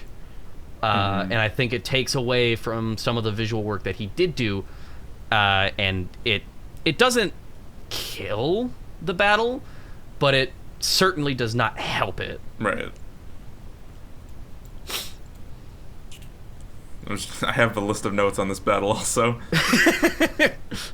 I didn't make notes for the battles on your list except for the two that you know about. Yeah. So, anything else? I don't think so. I think I've covered everything that I really wanted to. One thing I do admire about Leo is his idea game, like, ties in again with his ability to make 2D battles actually have something going on with them. He has a lot of good ideas, and he'll put the time in to do those. A couple of reasons why a couple other ones got left off was sort of that they were shorter. Villager versus Villager was pretty close to this one, but it was just a lot shorter. And it's pretty short, yeah. Yeah, it is. And I didn't realize how short it was till I looked back on it today to prep for this. And I think that's mostly what kept it off. I almost made this Papyrus versus Zalgo, but I think I like kind of I went with my gut and went with this one. Okay, that's fair. I do like this one more than Zalgo, so let me agree there. All right, I realize now it sounds like I'm just gonna rip the shit out of this one, which is not the case. The first thing I wrote in my notes here is that most of it's fine. That's, because most of it is fine. I think I don't agree that it's too short. I think it's kind of the perfect length, honestly. I do agree that given that he only had like 1 or 2 stills for each character, the video does, pretty varietal. That's not a word. You know what I mean? I'm glad we both agree that this. What's up? Is it not a word? Doesn't sound like a word. I'm glad we both agree. I'm glad we both agree that the subtitles are weird. The big ones, where it's like just one. Sometimes he only shows half a word on the screen, which is really annoying to me. But that's probably just a me thing. I'm glad we both agree that that's a little strange. I don't get why there'll be a section of like 2 to 3 lines with no subtitles at all for no reason really. I find that also a little bit annoying. You can understand that one is odd. You can understand both of them fine, so maybe you don't need them, but I just don't get why they weren't there. I also am curious about that because I did forget about those specific parts because I think there's like 2. And I'm also curious about that, but I also haven't asked Leo, so I don't have a definitive answer. Right. I do agree that Jesse and Dustin their voices do fit, the characters well enough. I will say one of the main things I have in my notes here is that there was 2 specific lines that I dislike because I don't really know how else to say it. They're trying to they sound like they tried a little too hard to sound hip. The 2 that I have here are I don't think you've got it and I ain't practicing no alchemy. Now, the fact that it's Leo writing this and Dustin and Jesse rapping it, it pulls me out of it a little bit. Also, for the "got it" part, I'm pretty sure he rhymed that with "touched it" or something like that. So it wasn't even that close of a rhyme, anyways. So I'm not really a fan of that. Personally, I think it just sounds awkward. I think, granted, I suppose Jesse and Dustin's performances tried their best to sell it. I can only assume wording those lines like that was Leo's idea. So I suppose that Jesse and Dustin sell that as best they could. But again, to me, it just sounds weird. Also, the last thing I have in my notes here is that the no head punchline was a little cringe. In hindsight, I do get how at the time it would have been funny. Looking back on it now that it's been a while, it's a little cringe in my opinion. But everything else is fine. It's not really something I plan on going back to, but besides those few things I listed, there's not a whole lot wrong with it, really. One thing I definitely can agree on is sometimes Leo does have words that are real awkward rhymes. There's been a couple of times I've recorded for Leo, and this is another thing that Leo will admit to. But there is also times where I'm in his production server and I've seen some other stuff he's written. There is times where some of us have had to go to him and be like, these words don't rhyme in other accents. They rhyme possibly in your accent. They do not rhyme in Tibbs's Minnesota Midwestern. In Tibbs's white man accent. Yeah. Or like even somebody like Saitube who has just a different English accent. Sometimes he will have those. So sometimes there is those occasional very odd rhymes. Yeah. And those kind of things do bother me, especially when it's like, because like I said, got it and touched it. Like the emphasized word, like those are meant to be a 2-syllable rhyme, but the emphasized word of both of them are the ones that don't rhyme. That kind of shit does bother me quite a lot. You're also very like, this isn't an excuse for someone, but you are very particular about rhymes. I just need them to rhyme. Like I'm not the most picky in the world, really. I don't even super need multi-syllable rhymes a lot of the time. I think if it's sold well enough, I can get over it being a 1-syllable situation. But this example in particular is, like I said, it sticks out. Also, again, I know I mentioned this already. The "got it" thing really, I don't know where that came from. Leo doesn't talk like that. I don't think so. I guess maybe that's just characterization. Perhaps. I don't know. You don't got it. I guess I don't. But no, yeah. We'll go one more round of what's on our list, and then I'll do like this honorable mention guy that I wanted to throw in. I do also have a quick list of honorable mentions. If you want me to do that after you, or like near the end of my list, or whatever. We'll do one more of yours and mine, and then we'll work through honorable mentions. Okay. Number 3 for me is Majin Sonic versus Who Are You Running From by Fight Marker. Obviously, it's safe to say that 2023 was Rocco's year for sure. His shit popped off. All of his battles did like crazy views, especially for some of the matchups. For the most part, let me peep real quick while you talk. And this one is one of my favorites, obviously, because it's in the top 5 list. Amazing art, firstly. Majin Sonic. Cole was a really good choice for that, which I would hope he was, because he took mad long to draw it. The battle was delayed by like a month or something because of that. I mean, he had a few stills to draw, but whatever. Looks really cool.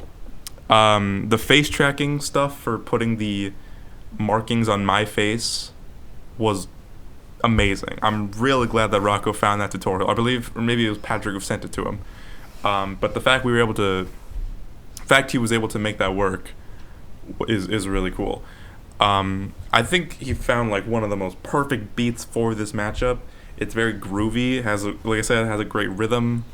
But it also has a little bit of creepiness to it.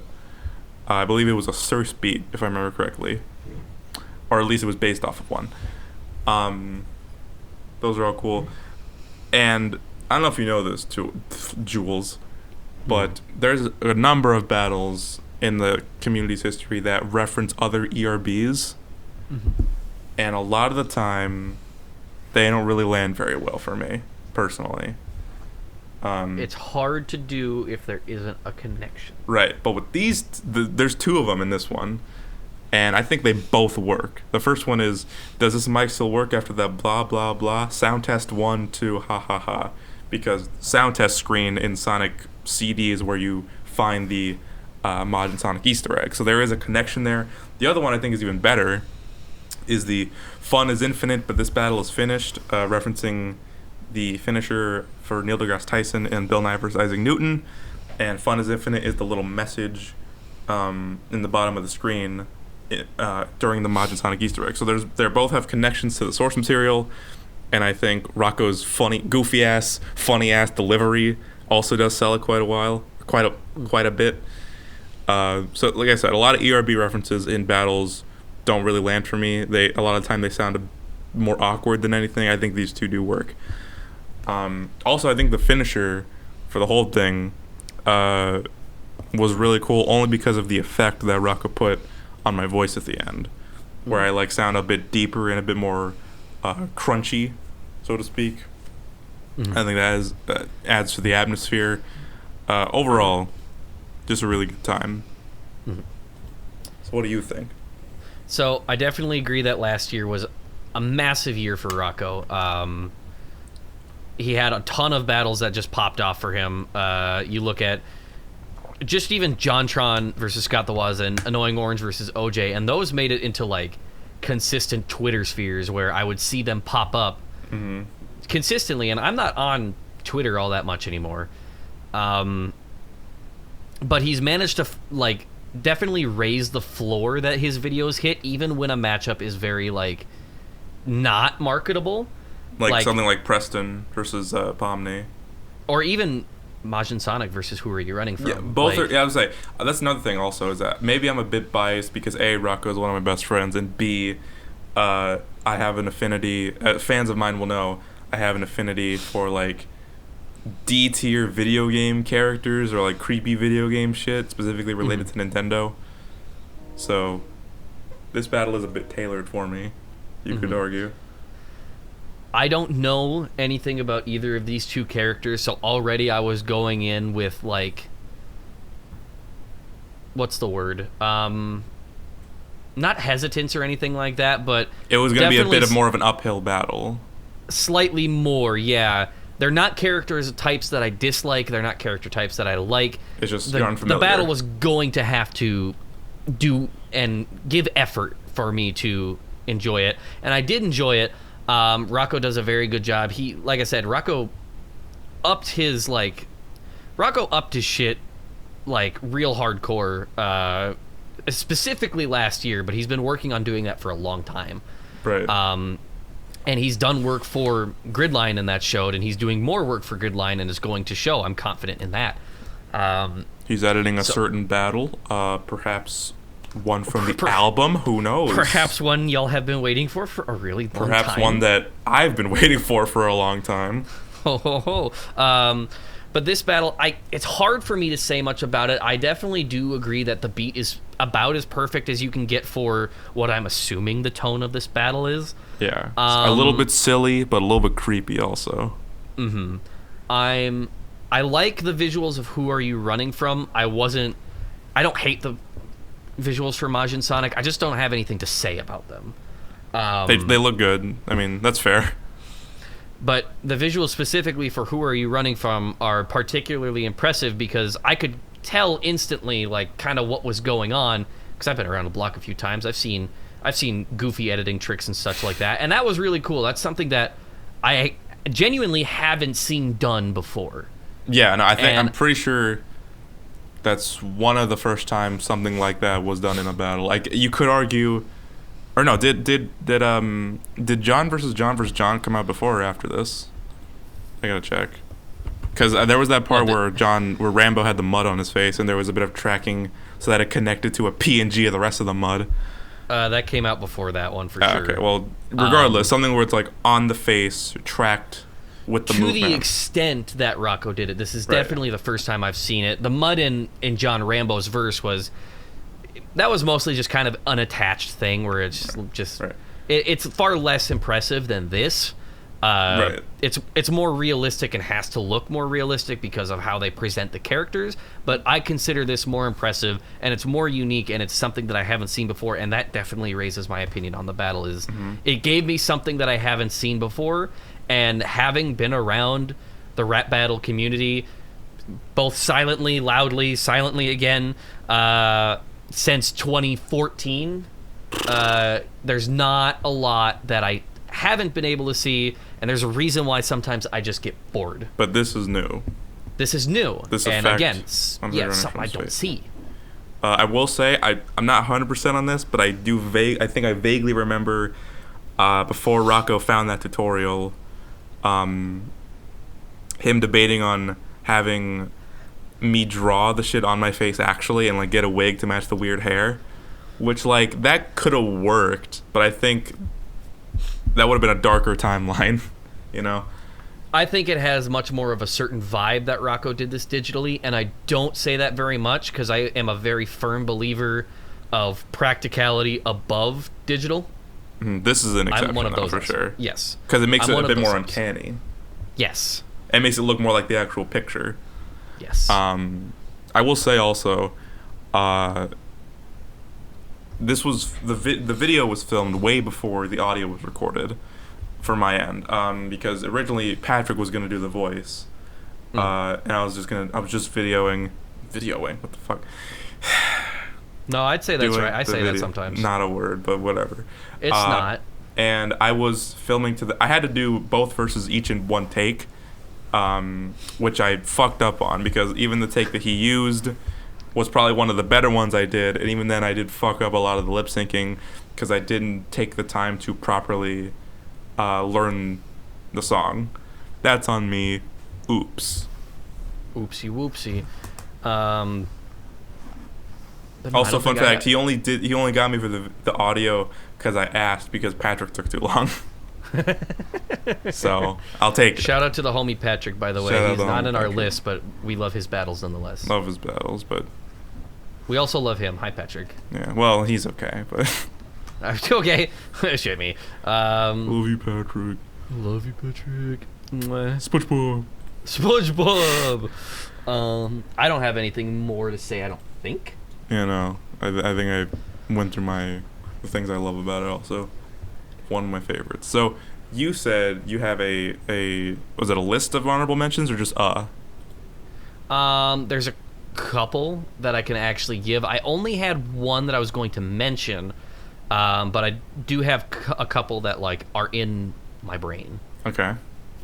Let me go through my third one, and then we'll do honorable mentions. All right, go for it. So, let's see here. Do we want to give a back-to-back Rocco double feature? It's up to you. Sure. Let's talk about Filthy Frank versus Eric Andre. Because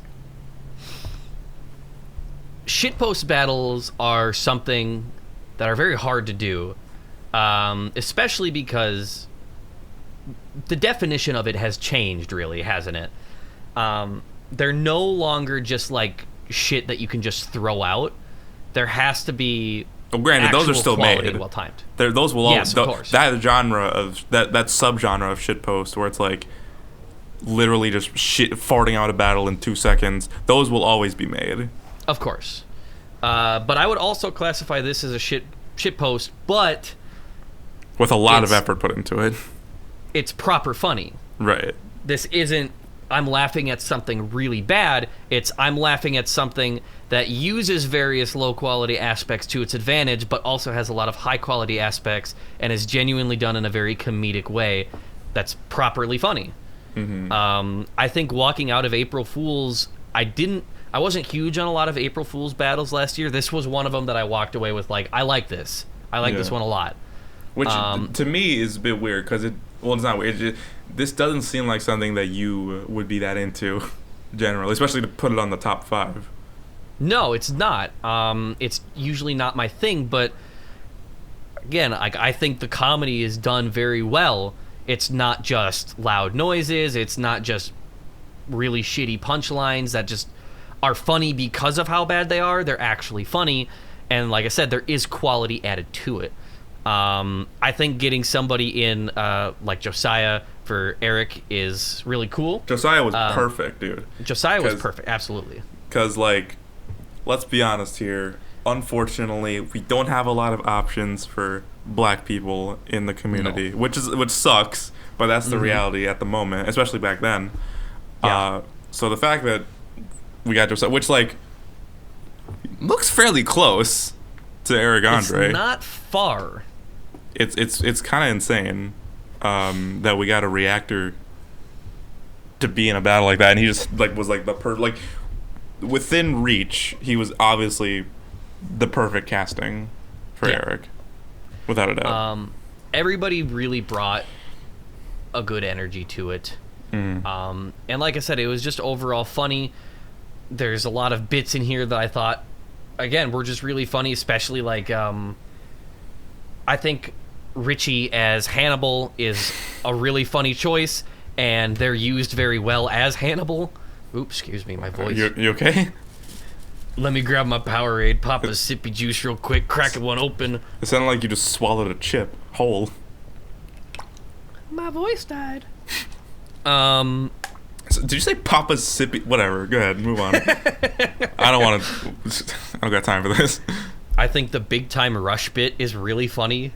Dude, dude, no, because that wasn't supposed to be like that. What the fuck? Because, like, what was meant to happen is that I was supposed to film a wide shot, my whole body on camera, but I wasn't aware of that. I didn't know that, so I just filmed, like, waist up. So Rocco was like, all right, well, shit, what am I supposed to do? So he just put a PNG of legs under me and then stacked me on top of each other, which is the funniest shit in the world. Rocco's creativity with making garbage work is what's making him an extremely rising editor in my eyes. Also, Patrick is iCarly. Also extremely with funny. A beard. And the fact that that's the part where they get slimed, and the slime comes from the side of the screen, and Patrick looks up. Again, almost positive that wasn't on purpose, but it's just another layer to it. God. And then the part with Drake and Josh, and, like, Drake's face is censored because Drake Bell's a creep, and then Josh is just head in his hands, disappointed. God. So many little things in this battle that are just perfect. I think that's what makes it work, is that there's just a lot of little things. It's, like I said, it's a shit post, but it's actually funny. Mm-hmm. It's done well enough to avoid the bad funny, and it has good proper jokes with good proper timing. I'll say this. Really, one of the only criticisms I have of it is I don't think Calvin looks a whole lot like Filthy Frank, honestly. I got to agree. Vinny looks closer, honestly, in my opinion. Face-wise, at least. I would also agree. However, Calvin does bring the physical energy that is required, which I don't know if Vinny would have been able to do, honestly. Question mark. I don't know either. But I do agree on generally Vinny looking closer than RNG. There's some good energy here. It's fun. It's a fun audio. Very fun punchlines. Very fun performances on all aspects. There are, like you said, there's some criticisms over, like, the casting of it, but that's about it for me. Pretty much. I mean, there's not a whole lot else I could say is, like, wrong with it necessarily. Yeah. This was because you're probably aware, there was a large chunk of Rocco's career where he would have this habit of stuffing too many syllables in a line, but not in, like, a fast rap sort of way, just like a clumsy writing kind of way. You know, he's aware. He's pretty much gotten past that, but there is a little bit of that in this battle. He started listening to music, parts. Is what you're saying. Yeah, that did help. Yeah, there are a couple moments of that in this battle, but besides that, and, you know, again, Calvin, even the Calvin thing, it's like I said, I think he mostly makes up for it with the fact that he fucking his physicality, you know. Yes. So there's really to I think to both of us, there's really not a whole lot that we could say doesn't work or, like, is bad about this, especially for what it's going for. Yes. It is here that I have to split the favorite battles of 2023 into two separate clips, as we ran long on the honorable mentions list. On my list was Queen of Hearts vs. Wicked Witch of the West, as well as Mario vs. Link by Shamario rap battles. Along with that on Jacob's list is Starwalker vs. Skinwalker, Batman vs. Hamilton, SpongeBob vs. Captain Underpants, JonTron vs. Scott the Woz, Skibbity vs. Pibby, and Phantom vs. Nightmare Buzz. Back to the show. Yeah, now Tibbs is a big bitch. Third time. Tibbs is a big bitch. Tibbs is a big bitch. Link in the sidebar. It's not a thing anymore, man. You want to rate it 5 stars while you're at it? All right, your second place. Right. One sec. Wait. We got another Rocco battle. We got... Brain just farted, sorry. My Bloody Valentine, a.k.a. Axel Palmer, versus the Leprechaun. Again, one of the ones that blew up majorly, which is crazy considering that all of the characters involved are relatively obscure. They're all, I would say, B tier, if not C tier horror characters, but the concept I have of not heard of a single one, I do want to say. That's fair. I've only heard of like one or two. Actually, I think prior. I've heard of the Leprechaun, but I think that's it. That's fair. But obviously the concept of a horror-based Royale, especially a slasher Royale, that's been done a couple times. Namely, there have been a number of versions of Freddy vs. Jason where they bring in Michael, Ghostface, etc. But I think doing one based on holidays is a very creative decision, very creative idea, putting them in order like that. I think all of the costumes are amazing. I'll just go through them real quick. Axel Palmer, very well done, very cool jumpsuit and all that. The gas mask doesn't connect to anything, so the tube is kind of waving around, which isn't on purpose, but it is funny because it just keeps flopping the entire verse. Leprechaun, quite honestly, the fact he was able to do the Leprechaun live action is crazy. Very intense makeup with the beard and shit, but it looks cool. The clothes were perfect. And then who's the next one? Fucking Uncle Sam. Also, I mean, he just kind of bought an Uncle Sam costume, but he has an actual gun, so that's cool. The actual shotgun. I don't know if you remember that part. That's a real gun, as far as I'm aware. Excuse me? I think so. I could be wrong. I could be pulling that out my ass. I kind of hope you are, for the sake of like gun safety. Cry is a very dangerous person. Yeah. So I've heard. Yeah. And Sam I Am after that, again, it is pretty much just she kind of just bought it, but again, it does look good. And then Turkey is my personal highlight. I don't know if you remember the Turkey verse of the battle. I don't remember lines, but I remember it. You can't forget what it looks like in that battle. No, I remember. What Rocco did was he got a turkey plush, first of all, cut the head off. Yeah. Then he got a hand puppet of a T-Rex head, glued a beak onto it, stuck that in the turkey body, and then cut a hole in the turkey's ass so he could put his hand through it and puppet it, which is amazing. I can't put into words how much I love that. That is the funniest shit in the world. The fact that the turkey has this big ass dinosaur-esque head and then these tiny little plushy legs is amazing. And shout out Rocco for putting on that puppet, because he had to wear a green sleeve, obviously, so his arm wouldn't show up. And apparently that shit was mad tight and was cutting off his circulation. So we suffer for our art out here. And then Billy Lenz's costume, you couldn't really see it because, the lighting and the general color scheme of that verse was meant to be darker, kind of grainier, which looks really cool, by the way.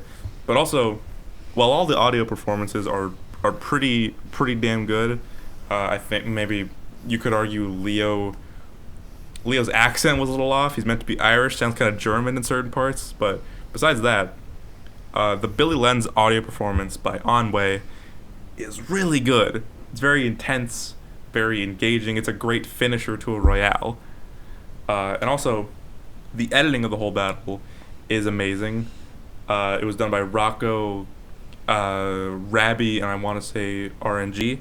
Correct. This might have been like one of the first live action things RNG edited, period. And if that is true, if I am remembering that correctly, then that is wild, because it looks like it's from a seasoned veteran, Yeah. I will say, a common criticism I've heard of the battle is that the sound effects are both, there's kind of too many, and also some of them are a little too loud. That was my fault. Yeah. Because there was part where there's like, that character gets shot, or that object falls on the ground. Rocco, don't you think there should be sound effects? And he was like, I don't really feel like doing that. He's like, okay, do you want me to do it? He's like, sure. So I did do that, and I think stuff like, there's that part where in Sam I Am's verse where he goes, here's a card exclusively for you, where he's waving the paper. I didn't need to put a sound effect for that, but I did. I didn't need to put sound effects for the fireworks in Uncle Sam's verse, but I did. Oops. And you regret it in hindsight. A lot of them I do regret. To be fair, both Rabby and Rocco had ample time to be like, hey, turn that one down or delete that one. And they did not. They did not. So it's kind of their fault. Yeah, no, I'm actually really awesome and cool, and they're not. I make no mistakes. Absolutely not. I'm perfect. No. But yeah, that battle, and also the fact that like it was made in a two more things I want to mention about it is that I don't know if you ever heard the old version of the audio that was released like 2 or 3 years prior. I might have. That version is just this new version, but shittier. So I'm really glad he made the improvements needed. And also the last thing I want to say about it is that it was made on the video at least was made on a relatively short crunch, which I don't like crunch culture. I don't like, especially for things that are meant to be passion projects like this. Yeah. I think crunching projects is just never a good idea. But that is what happened with this one, and the fact the video was made in a pretty short amount of time is crazy. And also, this was the battle that killed Rocco's laptop, because he had downloaded one too many pirated things, one too many viruses were going on. This battle was very labor intensive, and the shit died about halfway through the editing process. Thankfully, none of it was lost, as far as I remember, and Calvin and Rabby picked up the rest of it. Thank Christ. But yeah, very huge labor of love, very good battle, very fun time. I could switch it in terms of placement with who you're running from, depending on the day, but as of right now, it is my favorite Raga battle of last year. It's definitely the point where I can identify where Rocco stepped it up. Because it's not like previous battles of his were bad or anything. He had made some pretty decent battles beforehand. But it is definitely where he looked and took a step up from where he was. Right. I think the audio and lyrics are still a little bit slow-paced, and I do think they are a little bit older sounding, which is probably, outside of me not really knowing the characters, probably my biggest issue with the battle. But talking solely visually, like I said, this is where Rocco became insanely creative, stepping up his entire process to realistically meet a lot of what people would consider, what's the word I'm looking for? The higher production value battle makers around. He's now stepped it up to that point. Talking about like the costumes again, the leprechaun, the prosthetic used for him was pretty crazy. I very rarely see prosthetics used very well in the community. Yeah, you don't really see very makeup heavy stuff in general super often. No, I think really the only consistent examples would probably be Gridline and occasionally Dustin. And I would definitely say that the leprechaun is one of the best prosthetics I've seen, probably matching up with what Dylan was for Freddy Krueger for our battle, because that second go at Freddy Krueger looked real good. I know it was garbage and uncomfortable. He can attest that wearing the Freddy prosthetic was, I'm pretty sure, as far as I'm aware, the most uncomfortable costume he's been in, period. Yeah, that battle was uncomfortable for both me and him, for different reasons. Yeah. Anyways. But I think Rocco also said that the leprechaun prosthetic for him was also uncomfy. Well, yeah, I don't think wearing makeup in general like that is the most comfortable thing in the world, but Rocco trucked through it. The John Madden one wasn't bad for me. I wish we could have figured out the seam a bit more. We just didn't have the supplies. Your face was kind of coming off of your face a little bit. A little bit. That's sort of the issue with having it around your mouth like that. Yeah. Plus, we just didn't know a lot about those prosthetics. Right. But all these costumes in here, the creativity that you pointed out with the turkey is really funny. Looking specifically at the last guy, I can't remember his name, the Billy last Lenz. verse. That's the one. Rocco's use of lighting and camera angles there is very good. It's something, again, that you don't see a lot of other people really do, and a lot of people take the time to frame it out and go, what if it isn't just straightforward and side shots? Going a bit more cinematic with it. Going more cinematic and making the room part of your set, but making it work. Right. I don't have a ton to say about it. Otherwise, like I said, my main criticism was probably more of the writing. It is an older battle. I know he's been working on it for years. You know, it was written and recorded quite a while before the video. Mm-hmm. Even the new version of the audio was made quite a while before. But overall, it's a spectacle, to say the least. Yes.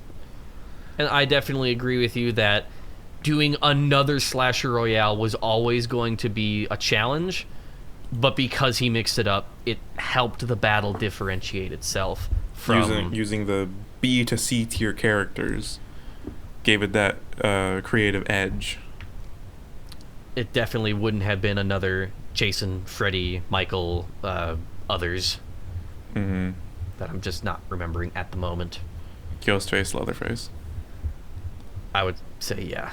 Ghostface, Leatherface. Yeah. Yeah. Really good shit. So, my next one, I'm going to go with a bit more of the obvious one first. I'll save what is probably going to be a surprise pick for last. Again, these are no order for me. They are ordered for Jacob. Mm-hmm. So next up for me is The Rock versus Paperboy versus Edward Scissorhands by Freshy Kanal. This is probably right now my favorite Dustin battle. There's a lot that I like. It's real quick. I'll let you go on your thing and hop in later. I will say this is going to be a surprising pick for a lot of people because this is not the most popular Dustin battle as far as I've been told by a number of people. But this is news for me, but also I don't pay attention to what the community opinion is on stuff very much, at least. Correct. Everything, it doesn't... okay, so there's going to be criticisms. Right. Of course. And that's going to come a little bit later. But there's just a lot that I really do like about this battle. The beat is, I think, really fun. Mm-hmm. It is probably my favorite that Dustin's done because Dustin focuses so much more on, like, the grand scope of things that just a really nice, classic, just battle rap beat. It feels really good, and it's got a real nice energy to it. It somehow ties all these characters together that shouldn't be tied together. And it's got a bop to it. It makes me make the nasty face. You know, when you hear just the tune, you go, Makes me make that face. Yeah. I think the cast is either obvious in the case of, like, I think probably anybody was going to cast Dylan as Edward Scissorhands regardless. Well, yeah. That's a given. Chase Beck did far better as The Rock than I anticipated. Not that I would have thought Chase Beck would have done garbage. But I didn't expect it to be as funky as it was. Right. Funky in a good way. Funky/pause.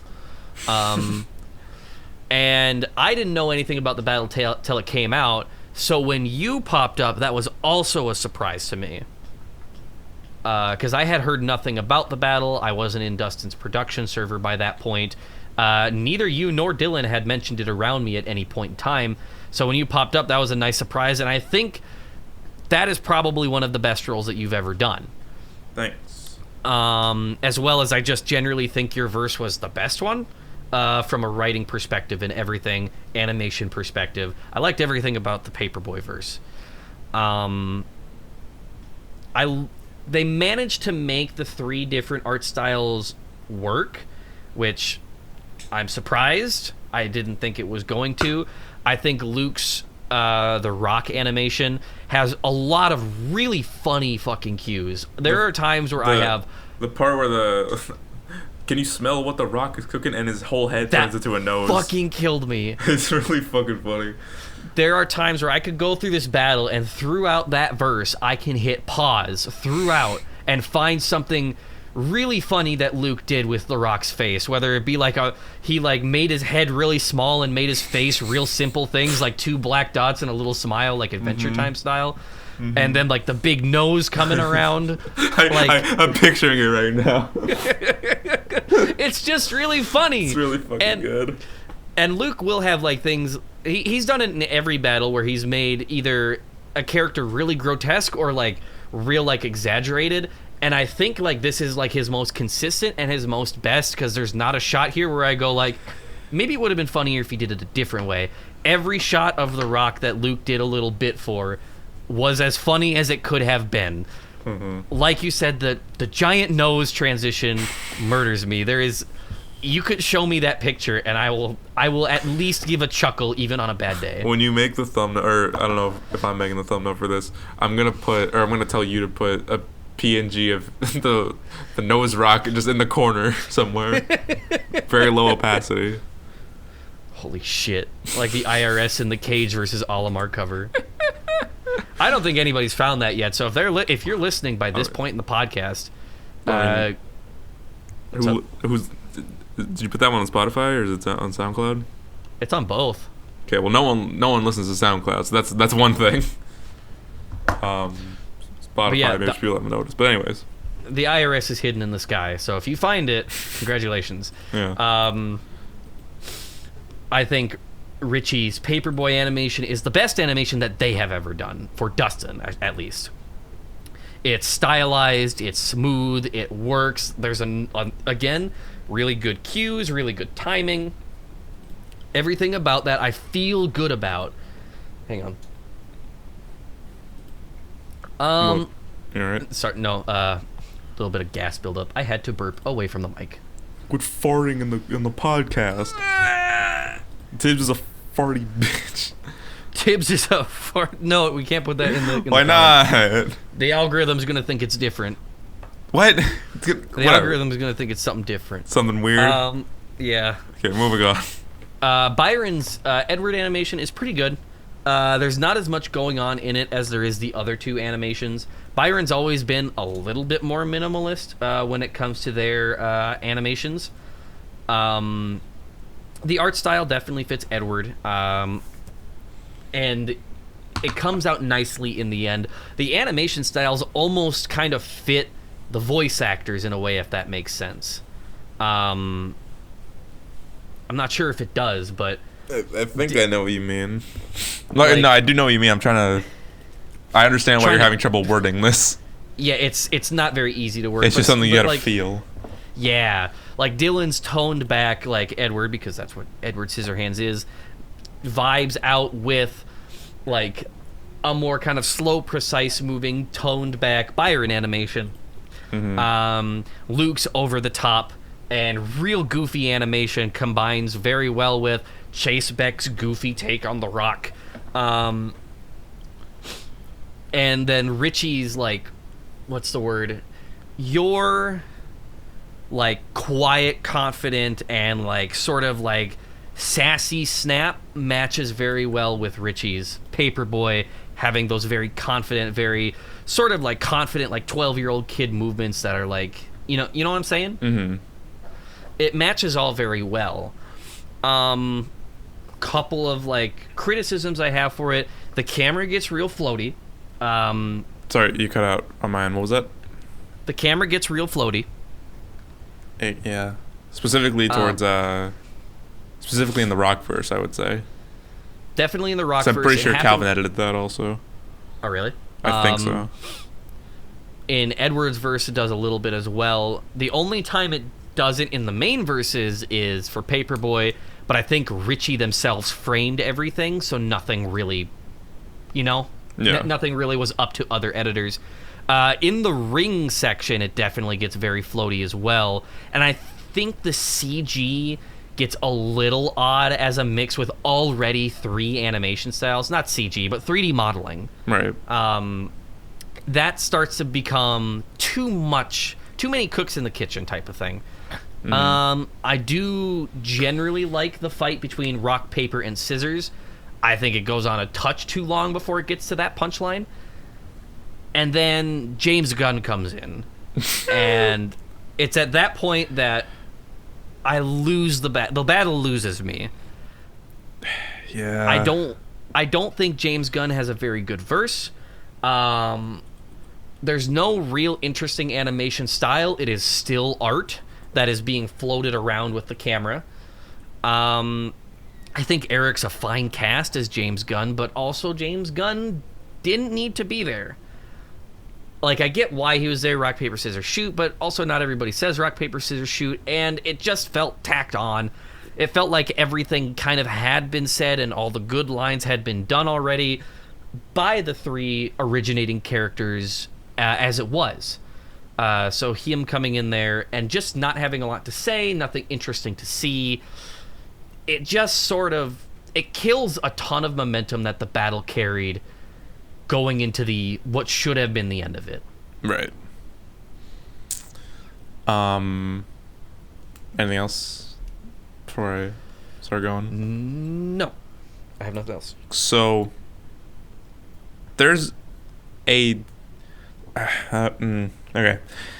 Screw it. There's a list of a few small things, small to medium things, that I'm really not big on with this battle. Firstly, I'm not the biggest into Richie's animation style in general. I can't really quite pinpoint why, but I think even beyond that, quite honestly, the color scheme going on in Paperboy's verse is a little off to me. What's it called? I do thank you for liking my role. I do find it funny, however, that a number of people have said I was like the worst vocal performance in that battle, at least compared to the other guys, which is fair. Fun fact, actually, Dustin was gonna get Creep Switch, but he didn't like his audition. Interesting. Okay. Another fun fact, I had to record like 3 entire takes of all of my lines as backups. Anyways, I personally think the best written verse is The Rock. I think that one's the funniest. I'm not super into the writing for Paperboy's verse either, looking back on it. I like the obituary part. That's one of the best punchlines of the whole battle, probably. But besides, I actually don't like that line. You don't like obituary? I think it's a really stretched lead-up line in, like, bituary. Yeah, no, yeah. I think if it was, to be fair, obituary is a hard line to rhyme, a hard word to rhyme. Not even rhyme, like make a homophone out of. Homophobe? Nope, homophone or something sounds the same but means something different. Yeah. It's really hard to make that word kind of work like that, so I get it. I do get why. I can't see that being a stretch. I personally like it, though. I do agree that the James Gunn verse was probably the weakest of the 4. I saw a few people, or I heard a few people in a call one time say, "Oh, it should have been Machine Gun Kelly." I don't think that would have made it better. I don't think that would have fixed what was wrong with it, honestly. No, I think that 4th section just didn't need to be there. I think the idea is cute of rock, paper, scissors, shoot. I think that's also based off, like, some people, like, when you're a kid, you do rock, paper, scissors. Oh, I have a gun.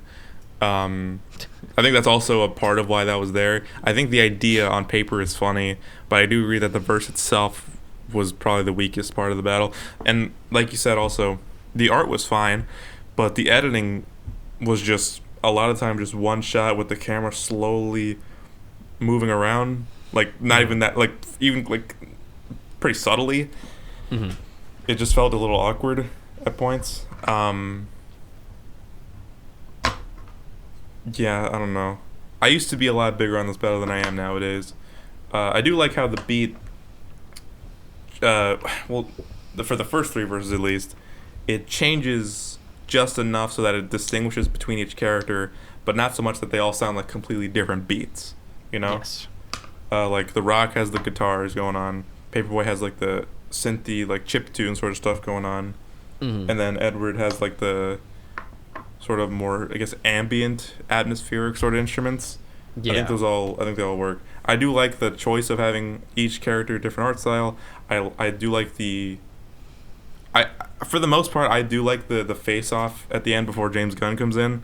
I like the part where I believe it was Paperboy runs over the rock, and then he like flies and hits Edward, and when he falls on the ground, it makes it makes a sound of bowling pins being knocked over.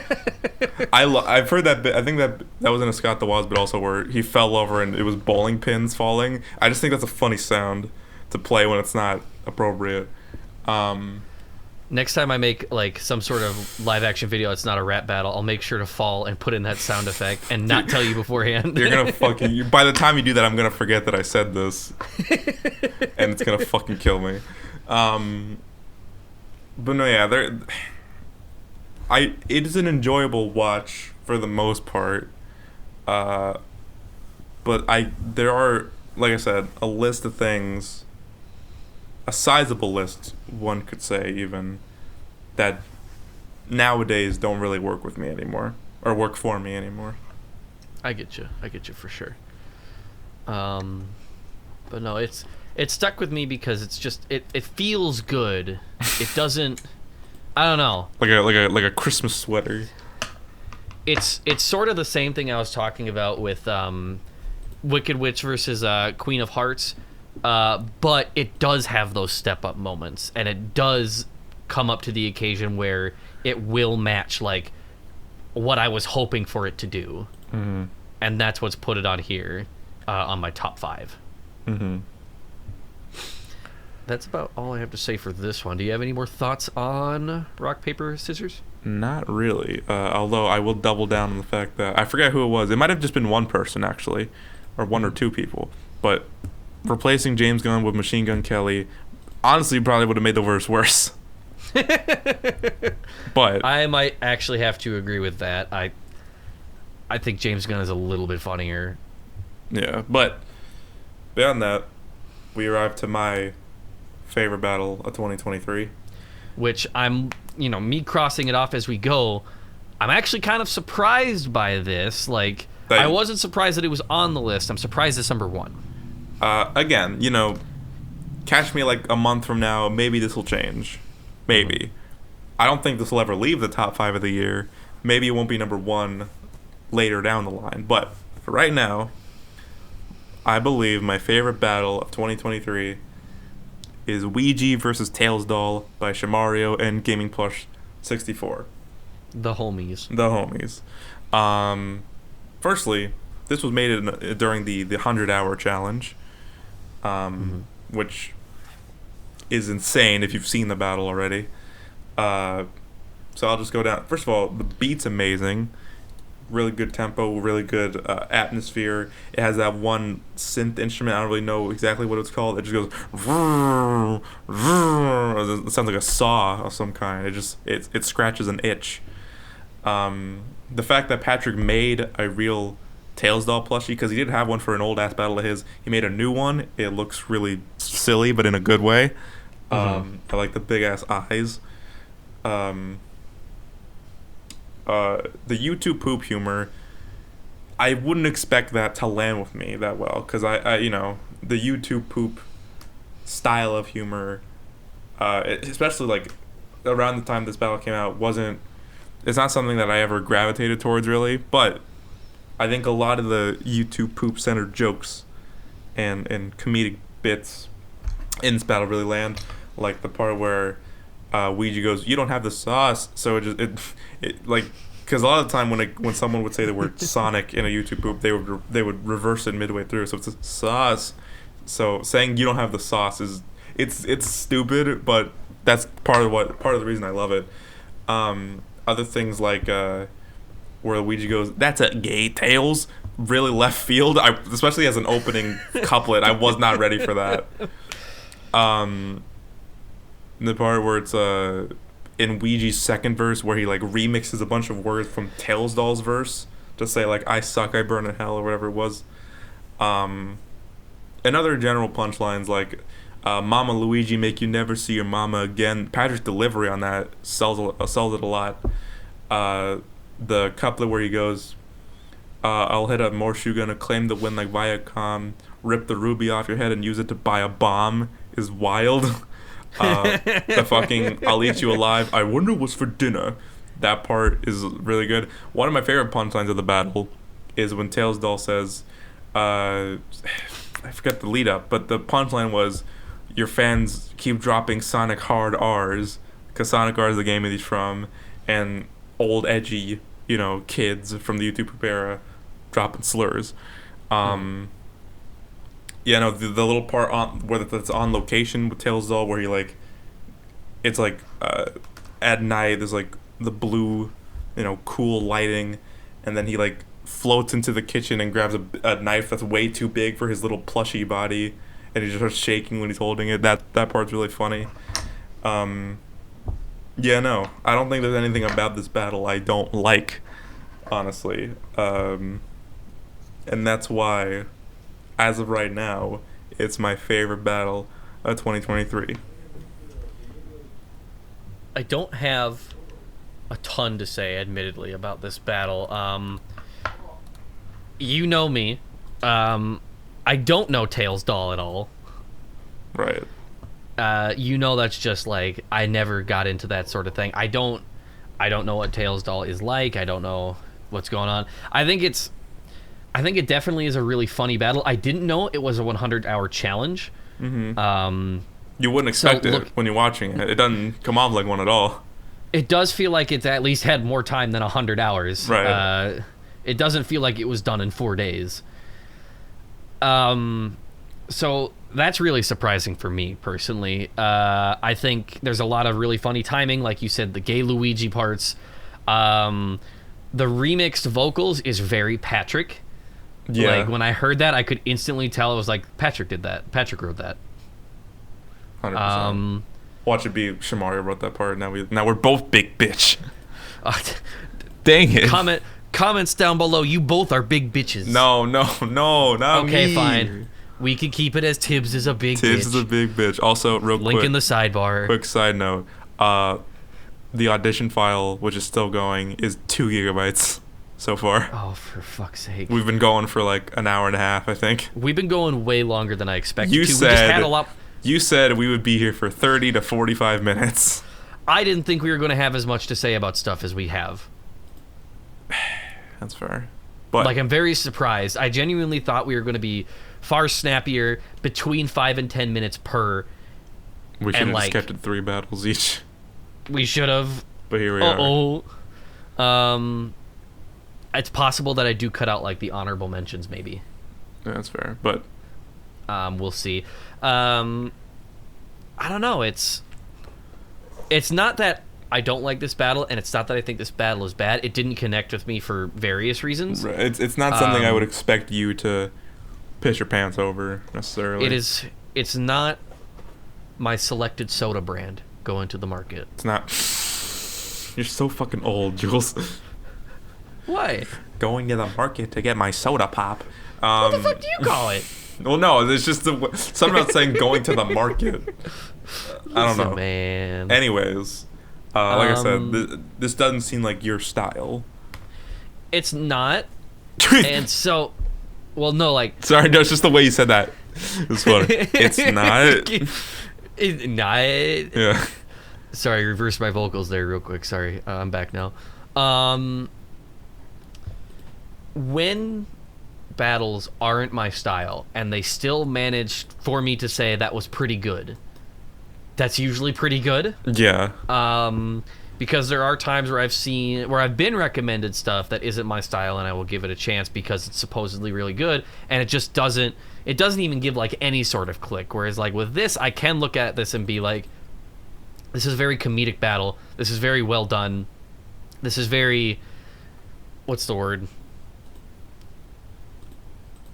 I don't know. You can tell the people had fun making it. Yeah. For sure. Because sometimes there is a vibe that people, that's sort of the issue that I found with the challenge battles, is that a lot of times people don't always feel like they had fun with it. because of the crunch, because they didn't pick the right matchup, because it was harder to make than they thought it would be, etc., etc. But this one feels like Patrick or Shamario would have made this despite the 100-hour challenge. Yeah, it's very on brand for Patrick specifically. I'm not as familiar with Shamario's particular interests and whatnot, but...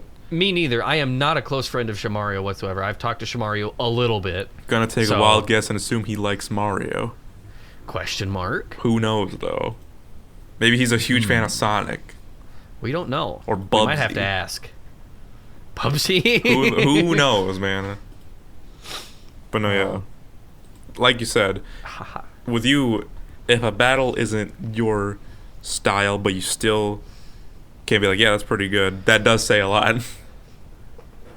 Yeah, and you've known me for a while now, and I have. You've known very actively that if I don't like a battle, or if it is not my style, I will sit there and go like, just don't care. Yeah, I've heard you say that a number of times in my life. Which, like, is douchey, and I will admit that, but sometimes it is hard. Like I said earlier, sometimes it is hard for me to... After being around rap battles, both ERB and fan-made, for so long, it's going to be 10 years this year that I've been around this type of thing. Sometimes it is hard for me to care. Sometimes it's hard for me to get up and get energetic. Yeah. So when I can see something that does make me go like, okay, I like that. Especially if it's in a traditional style. Right. Where, like I was talking about... Who are you running from? And a big reason why I was able to enjoy that was seeing something new. If I'm seeing something that's not new and I'm still able to be entertained, that's huge. That's huge for me, at least. 100%. I said, don't think I have anything more to say about this one. Well done.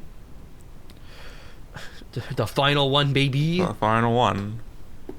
So, again, my list isn't ordered. Don't take this as if this is my favorite battle before somebody gets really mad in the comments section. I don't think people are going to get really mad. I think people are going to be more mad that rock vs. paper vs. scissors is on the list. Shit, man. I didn't think that one was going to be a really testy pick. Well, you don't got your ear to the ground like I do. I guess not. But regardless. Question mark? Either way, I'm probably going to get comments about it. It's Ness versus Katamari. By Thripple. That's not Triple Stabber, right? It is Triple Stabber, but they're doing a different name on YouTube. Oh, okay. Okay, so Thripple. Thank you. I think that's how you're meant to say it. I'm not 100%. Ness versus Katamari. It's not a battle when I clicked on it I expected to like. Not in the way that it was going to make it onto this list. Not to say, because I don't want them listening to this. Hold on, sorry. Yes. All right. Hello. You were saying? Not to say that I walked into that being like, this is going to be trash. So if Thripple, if you're listening, this is not what I mean by it. I did not expect it to get on the list. Your battle sucks.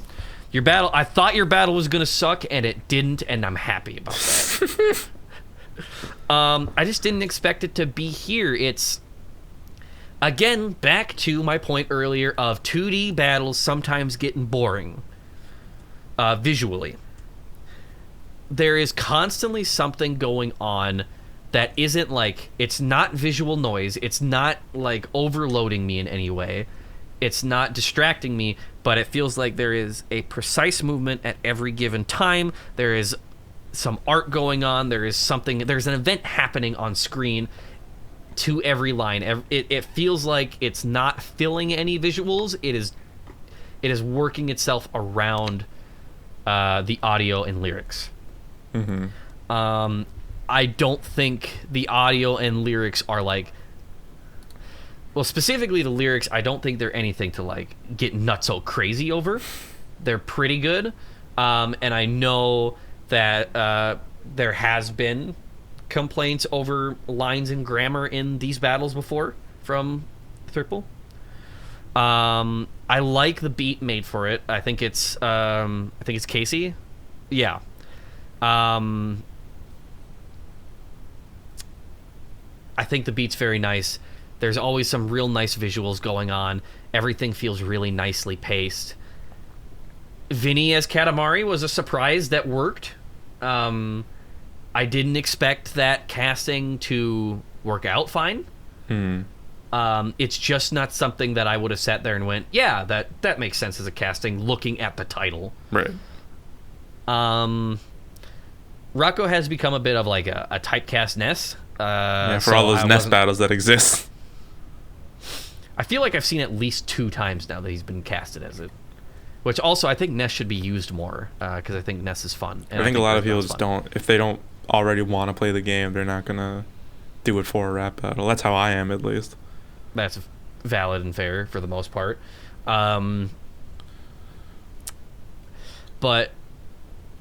it's just nice looking. It sounds nice.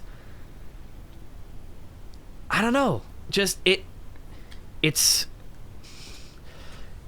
in a similar but not the same way that Lo-Fi Girl versus Cassette Girl is soothing. There's a nice sort of like... It's just a vibe. There's a vibe, and it emphasizes that vibe, and it works. Mm-hmm. It hits every little box that I need for that vibe to work.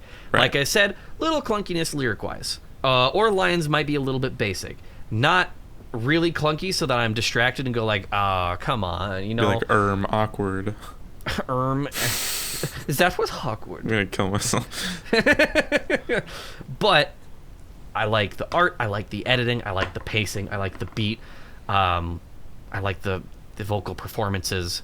It's a very pretty battle visually. Again, similar to Lo-Fi versus Cassette. It's very pretty. A lot of nice colors. You know, my little baby brain coming out and being like, I love that shit, dog. Yeah. That's fair. Yeah. Anything else about it before I jump in? Not immediately that are immediate thoughts. I might bounce off you a little bit, but that's about it. Oh, sorry. Bumped my mic a little bit. How dare you? I'm sorry. So, here's the thing, right? Hate this shit. Yeah. No. Fuck this. Yeah, no. Quite honestly, you know, I'm not gonna lie.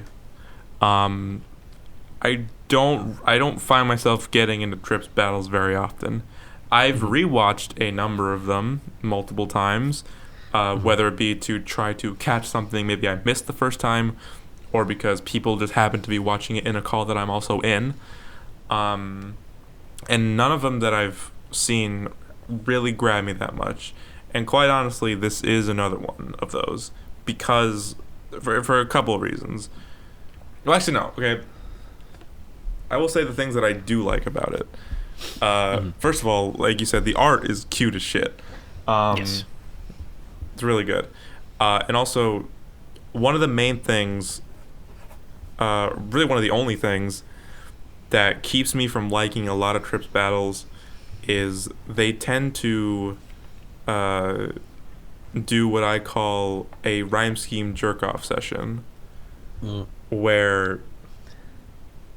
I mean, it's what it sounds like. It's only focusing on a rhyme scheme that's very packed and a lot of homophones and what's the word? Alliteration, things of that nature.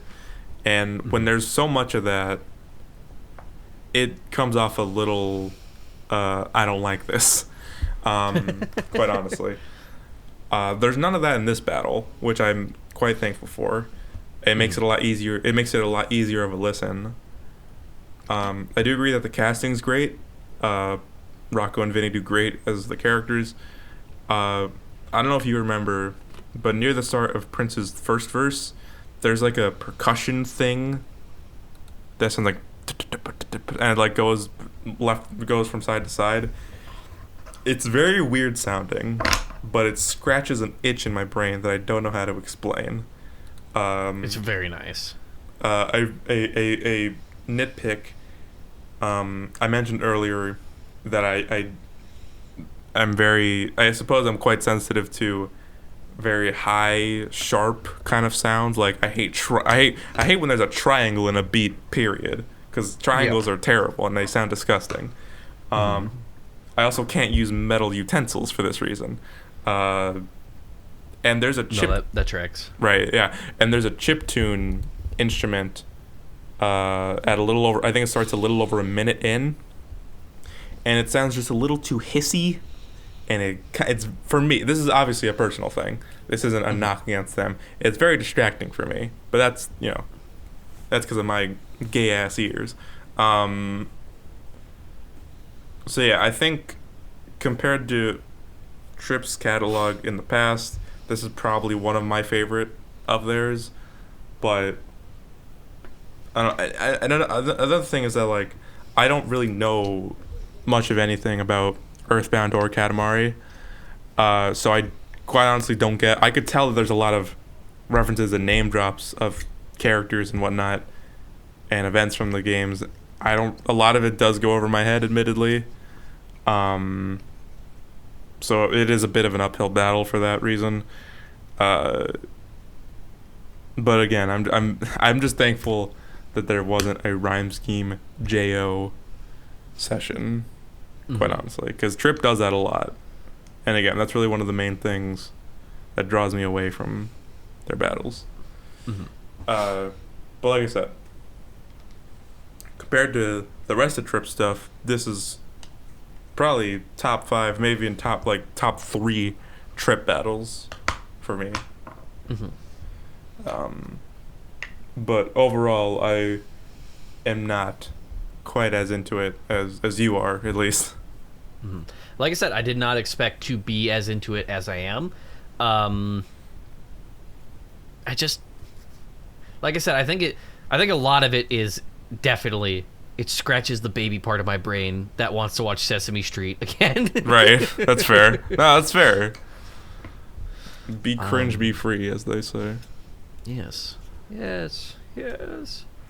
I don't really have anything to retort to any of what you said with. There's a little bit of like the Rhyme Scheme JO you were talking about, but it's not overbearing as I've seen from other people, including Trip. If there was it, I don't really remember it because I watched the battle again like a few minutes before we started recording. Yeah, it's not heavy.